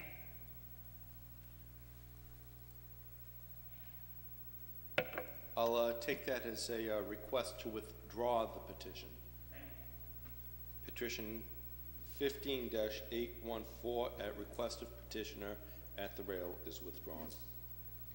On the motion of approval by Councilor Penta, roll call vote has been requested. Mr. Clerk, if you would please call the roll. Council Camuso. Yes. Council Caviello. Yes. Council Knight. Yes. Vice President Longo Kern. Yes. Council Marks. Yes. Council Penta. Yes. President Del Russo. Yes, with a vote of 7 in affirmative, none in the negative, the motion passes. 15-813 offered by Councilor Penta. Be it resolved that the superintendent of schools report back as to what budget areas, in what dollar amount, has the school department saved money so far this year, as he was referred to a most recent news story article. Councilor Penta. I'm sorry, I'm getting there. All right, Mr. President, most recently in a newspaper story published by the local press on December 17th, Superintendent Belson was quoted as saying that the district has saved money in multiple areas so far this year. He said it is also possible that the position will be filled by an employee who already works for this city. The position he's making reference to is the new public relations potential position that the school department is now being considering. But I'm more concerned about his first line, basically saying the district has saved money in multiple areas so far this year. I think it would be important for the school committee, as well as the city council, to get a review back as to just what are those multiple areas. Also, I would just like to conclude by saying the following, whether it be this or anything else. We have asked for numerous occasions, and the council in the past has voted for it. It's never taken place. So maybe this new school administration will take place. But at a minimum, the city council and the school committee should meet at least twice a year for the purposes of reviewing their financial wherewithals, because this is kind of like a little bit disturbing that if in fact we have money in multiple areas, when you have teachers there that are begging at time for school supplies, we're looking for special ed teachers, we're looking for teacher assistants in some of the schools, and we're having all kinds of areas here, and whether you're for or against hiring a person at $85,000 a year to be a public relations person, I think the first thing that needs to be considered is the teacher in the classroom, the needs of the teacher in the classroom, and the students that they have to take care of. So I think Mr. Belson owes it to the entire community of Medford, the PTOs, the PTAs, and everything else involved, that if you have multiple areas for which the school committee should be apprised of, and if they were doing their homework, they would know where these areas and how much money there is, that would demand a report back to this city council. So I would move, Mr. President, on a roll call vote that the superintendent report back into what areas that money is coming from. And if it's not going to affect those areas that the money is coming out of, then what's the purpose of taking the money out? Why aren't you using that money to fill the positions in that area? Thank you. Chair recognizes the Vice President, Thank you. Brianna Longo-Kern. Thank you, President Dela Russo. I agree. I'd like to see where the savings was. Also, if I could amend Councilor Penta, just to ask some information with regards to the mayor's discretionary funding. I think it's a fund, it's labeled Mayor's Discretionary Funding of School Projects. I know $95,000 was taken out of that fund 2 weeks ago, and just looking to see what the remaining balance is with regards to that discretionary fund, and possibly what else has been taken out of that fund within the last 2 years. So just want to see what the remaining balance is. Because I know a number of things were voted on with regards to improvements in the schools, but within the last couple weeks, since the council did speak out with regards to the new PR job that was implemented, I've received numerous calls and emails with regards to just lack of ink and printers, the state of the books at the high school, no raises for kindergarten aides, no teachers getting barely no money for school supplies, lack of art supplies, lack of security, custodial services, toilet paper at the high school, aides in the classroom, teachers not getting reimbursed for flood damage. There's just the emails and people just wanting to stop and talk about the new position do keep coming in. So I would like to know what this discretionary fund's for, how much is remaining in it, and any information we can get on it would be very helpful. Mr. President. Thank you, Madam Vice President. So on the motion of Council Penta, as amended by Vice President Longo-Kern, Chair recognizes Council Camuso. Just one question. We say there was a flood. If so, what teachers were not reimbursed, and where was this flood? And a flood at the Roberts and a flood at the McGlynn over the last 2 years. And specific teachers have not been reimbursed for their own personal money putting out there? Correct. Well, we should want to look into this. Can the council at least give us the names after, so we can get the superintendent to look at this as soon as possible? Sure. You don't want to say it on the floor, though, because obviously you don't want to throw the teachers out there. But how many teachers in total on this? I know of 3 that had damage. And when was this flood? Recently? One was 6 months ago, and one was 14 months ago. The better question, too, is, I think, how is the building flooding? Pipes. I think the pipes are breaking. Yeah, if we could get the teachers' names and find out where the reimbursement is and for what type of things they are looking to get reimbursed on. Because obviously, if they're coming out of pocket for this stuff as a result of a maintenance issue, that's a problem. Thank you, Council. As amended by Councilor Camuso, Chair recognizes the citizen at the podium. Please state your name and address for the record. Thank you. Jean Martin, 10 Cumming Street. In the name of transparency, every single dollar that is extra that the superintendent of schools finds should be open to scrutiny, to our visibility. We should know that that money is there as a public. That's our money. That's not his money. That's not the mayor's money. That's our money. So we should know about that. And there are 2 points to 2 different areas that you recognize. And the first being transparency, and what are they going to do with that money that they've saved? Are they going to put it into maintenance? Are they going to put it into ink supplies? What are they going to do with the extra money that they've saved? Secondly,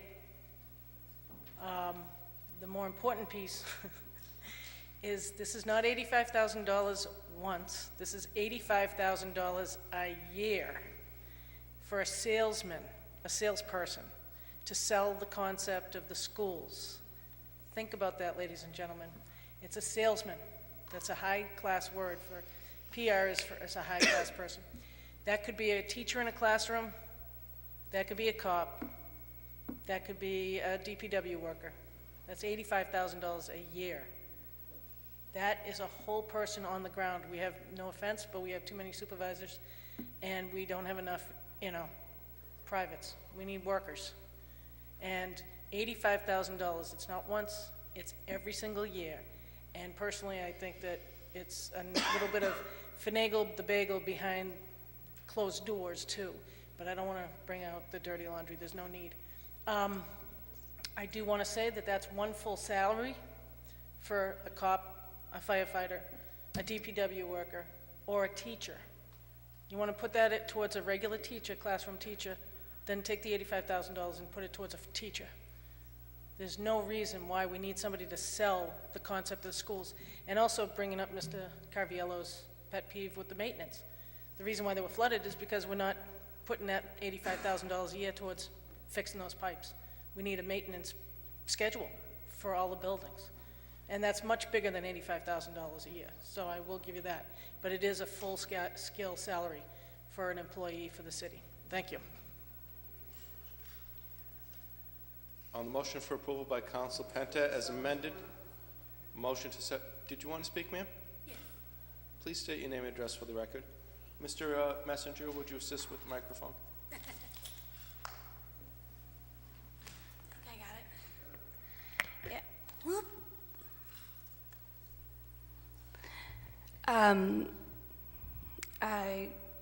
Jeanette, but I can't give you my address over the television. It's not safe for me, so I can tell the gentleman afterwards. I don't know how many people here at the table have been educators, but I have and am an educator in special education. And I would say that while I appreciate the desire to look at the news article that was, currently published about a position being created for somebody in the public school system, this is the first time that I've heard the schools being brought up at this meeting. And I think that what's more important than this one position, which clearly, if Medford Public Schools are not being adequately taken care of, they need a public relations person. Clearly, they need somebody who can answer the phone calls because there's been a flood and a bunch of people haven't been, their classrooms haven't been taken care of. I can see why they would want that position. That salary would not go to one teacher. If it is a salary, it would go to two because teachers aren't paid that much. And as far as reimbursement for materials during a flood, teachers are never reimbursed, or very rarely reimbursed, for the money they spend on classroom materials. I would love, and this came up a little bit during the mayoral debates, but not much, I would love to see City Council more involved in the new year, in the new administration, with the school board. Budgets for the school really don't go before City Council, they go before the school board. That's how that works. That's why we elect a school board. And this position itself should have gone before the school board, not city council. That's generally how the handling of schools in a public district work. So while it's appreciable to bring up a hot button news topic about a salary for somebody, I would like to see city councilmen and women talk about more how to support the districts and how to support the school committee, because I think that clearly is the bigger issue here. Thank you.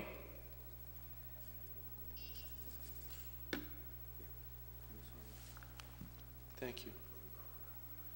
So on the motion for, you requested sever the amendments.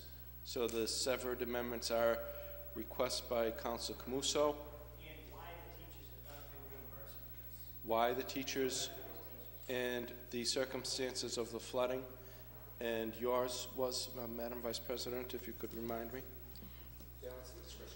The balance of the discretionary fund. So we're going to sever those. So we take, so the two you're moving to have the two amendments voted on separately from the main motion? Okay. So on a roll call is requested on the severed amendments. So we'll take Councilor Camuso's amendment first. Mr. Clerk, please call the roll. Mr. President, just if I can clarify.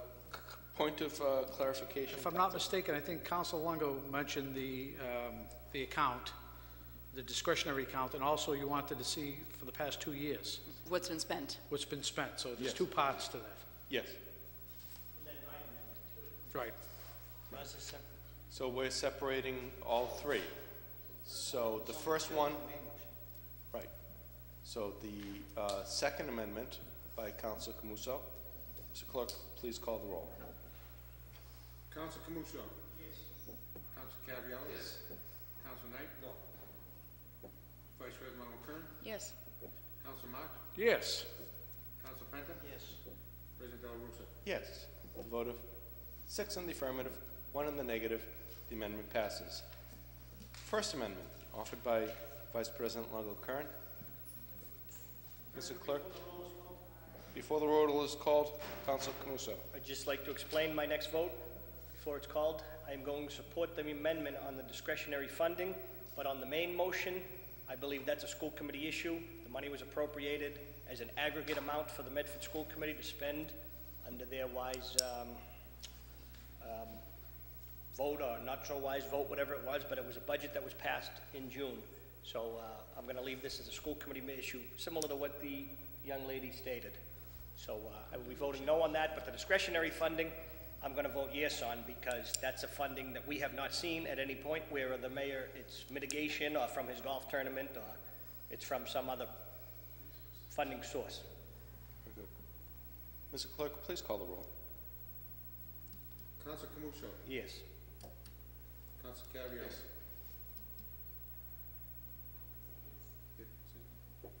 Council Knight. Yes. Vice President Malone Kern. Yes. Council Marks. Yes. Council Penta. Yes. President Del Russo. Yes, with the vote of 7 in the affirmative, none in the negative, the motion passes.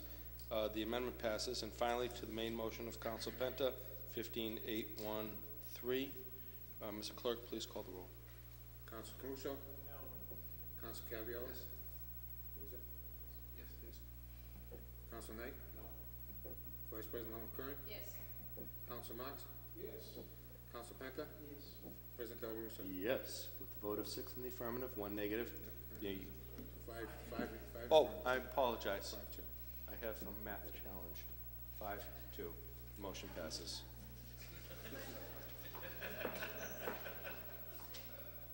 What'd she say? Petitions, presentations, and similar matters.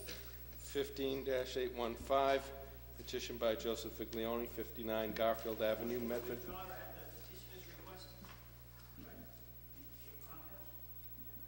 Comcast has been withdrawn. 15-815, petition by Joseph Viglione, 59 Garfield Avenue, Medford, Mass, for vetting of the Muccini-Burke transition team. Councilors, Mr. Petitioner, I find this as a matter not pertinent to the Medford City Council. The transition team is not a government-appointed body. It's not a matter for consideration of the Medford City Council, so I find this matter out of order. This is very important information for the public. We're going to declare this out of order. I rule it out of order. I paid for this cable. I'm being sensitive. It's not out of order. You're out of order by doing that. You've already made a ruling. I've made a ruling. It's out of order. It's out of order, sir. Thank you. I'm talking about the disability community. Thank you, sir. I challenge the ruling of the chair. The chair has been challenged. Mr. Clerk, please call the roll. Yes vote will be to support the chair's ruling. Counsel Caruso? Yes. Counsel Caviello? Yes. Counsel Knight? Yes. Vice President Curran? No. Counsel Marks? No. Counsel Penta? No. President Del Russo? Yes, 4 in the affirmative, 3 in the negative. The ruling stands.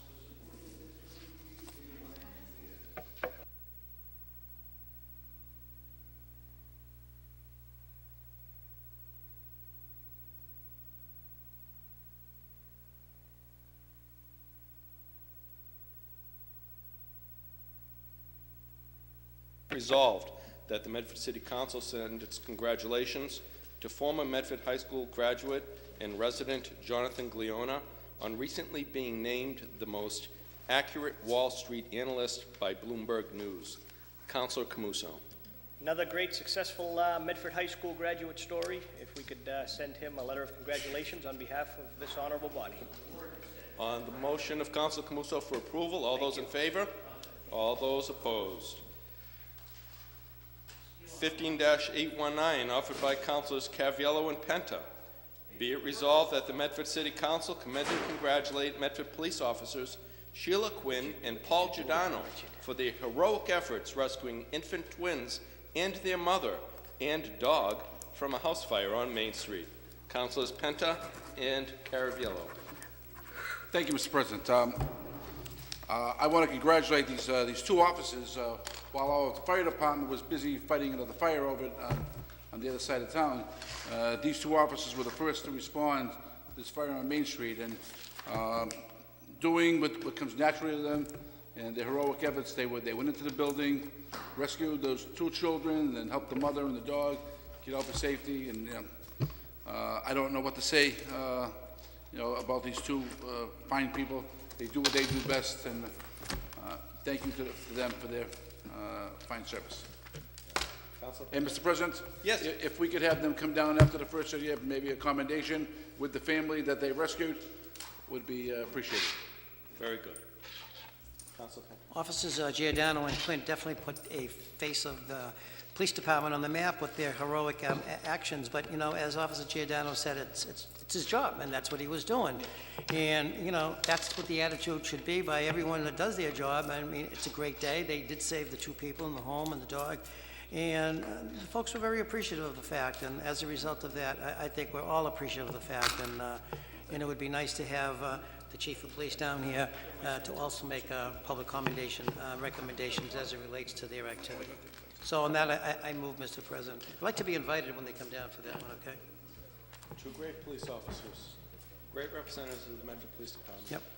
On the motion for approval by Councilor Caraviello, seconded by Councilor Camuso, Councilor Penta. All those in favor? Aye. All those opposed? Congratulations to them both. 15-821, offered by Councilor Caraviello. Be it resolved that the Medford City Council commend and congratulate Dominic Camara on his recent retirement from the Water Commission after 9 years, and as its most recent chairman. Councilor Caraviello. Thank you, Mr. President. Again, I want to thank Mr. Camara for his 9 years of diligent work as the Water Commissioner Chairman. I mean, it was a thankless job, and he worked hours upon that with the rest of his committee members. And again, I wish him well in his retirement, and hopefully, maybe the new administration may be able to bring him back out of retirement to come back on the commission. So again, That'd be awesome. I was hoping he'd come here tonight and sing with the chorale that was here, but unfortunately he couldn't make it. So, on the motion of approval by Councilor Caraviello, all those in, did you want to speak? Councilor, I apologize. If I may.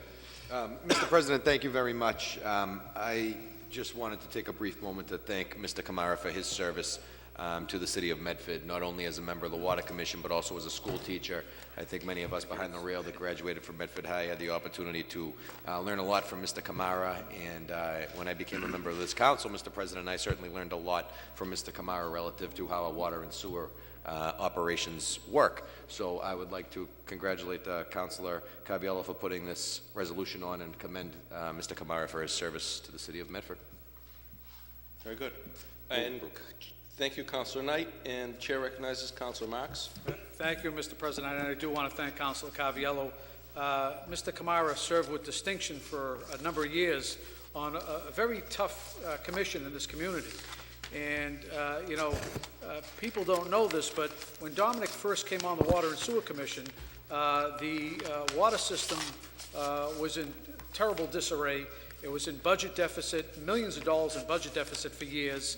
The city underwent its largest remetering program when we changed all the water meters throughout the whole city, which was a giant project that Dominic was the chairman of. Also, the tiered system that took place recently and the second water meter outside was under his tutelage as chairman, and the abatements. I can remember the days going back 5, 6, 7, 8 years ago where there was a laundry list of people that were looking for abatements because their water and sewer bill wasn't accurate because of outdated and old meters and so forth. And it was under the leadership of Mr. Kamara that the Water and Sewer Department really turned about, and now we're experiencing multi-million dollars in surpluses and very few abatements because of a system that's functioning properly. And I want to thank him for his 9 years of service, Mr. President, on a very difficult committee, and I look forward to seeing him around the community.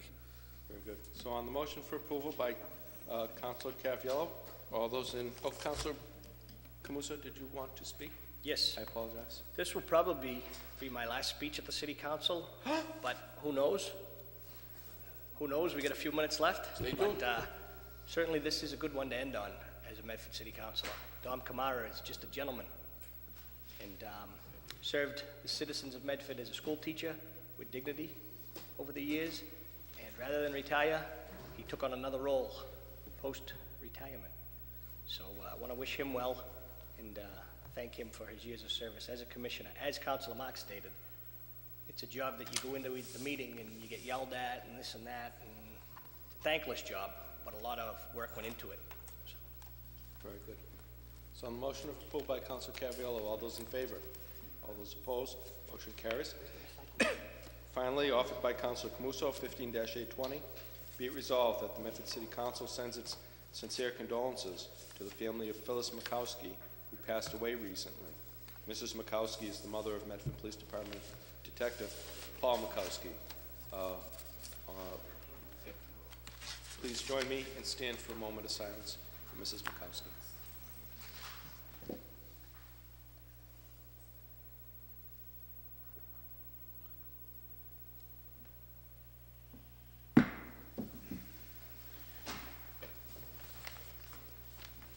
The tabled records of the meeting of December 8th, 2015, the Feast of the Immaculate Conception, were passed to Councilor Marks.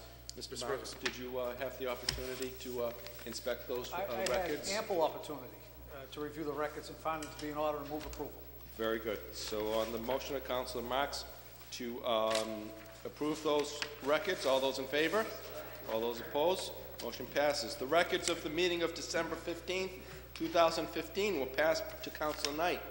Councilor, how do you find those records? Mr. President, I had an opportunity to review the records and I find them in order. Move for approval. On the motion of approval for those records of the meeting of September 15th by Councilor Knight, all those in favor? All those opposed? Aye, have it. The ayes have it. The records are approved. Before we adjourn, there's a citizen at the podium who wishes to bid us Christmas greetings. Thank you. Please state your name and address You for the must be record. psychic, Councilor Del Russo. Andrew Castanetti, Cushing Street, Medford, Massachusetts. I'm sorry I'm late. I had to go to wake my brother-in-law. So I wanted to say goodbye to some of these councilors and mayors, and I apologize again. But I see Mr. Camuso's Councilor Camuso. He's not here, but I jokingly used to call him Mayor Curley, and I think he's done a great job. He's done quite well for himself, and if I may say, I believe he's a definite overachiever. I congratulate him and wish him well in his future endeavors, as I wish everyone well. It's a wonderful life. Also, I'd be remiss not to mention a fond farewell to the outgoing mayor, Michael, for he did do a lot of good things for our city of Medford on the Mystic River. And third, Councilor Penta of 30-something plus years. 6? Wow. I never ever heard any politician seem to care for the people as you. And we thank you for your many amendments. Thank you, Councilor. And we thank you, Councilor Penta, for your many amendments that alleviated some of our tax increases. And although I never received any yes votes in my quest to lower our real estate taxes, we always knew where you stood on all issues. On many occasions here at the public forum, it's been stated that we councilors have no power under this Plan A government. With that being said, maybe it's high time for you, Mr. Robert M. Penta, to join us, we the people, on this side of the rail, and hopefully achieve your greatest accomplishments for the people and make Medford great again. Thank you. Happy, oh, strike that. Let's all work together with the new mayor and 57,000 population in Medford and make it a great year, and to all a good night. Merry Christmas. Merry Christmas. Thank you. Merry Christmas. Make it a great year. On the motion of Councilor Penta to adjourn, all those in favor? Opposed? Meeting's adjourned.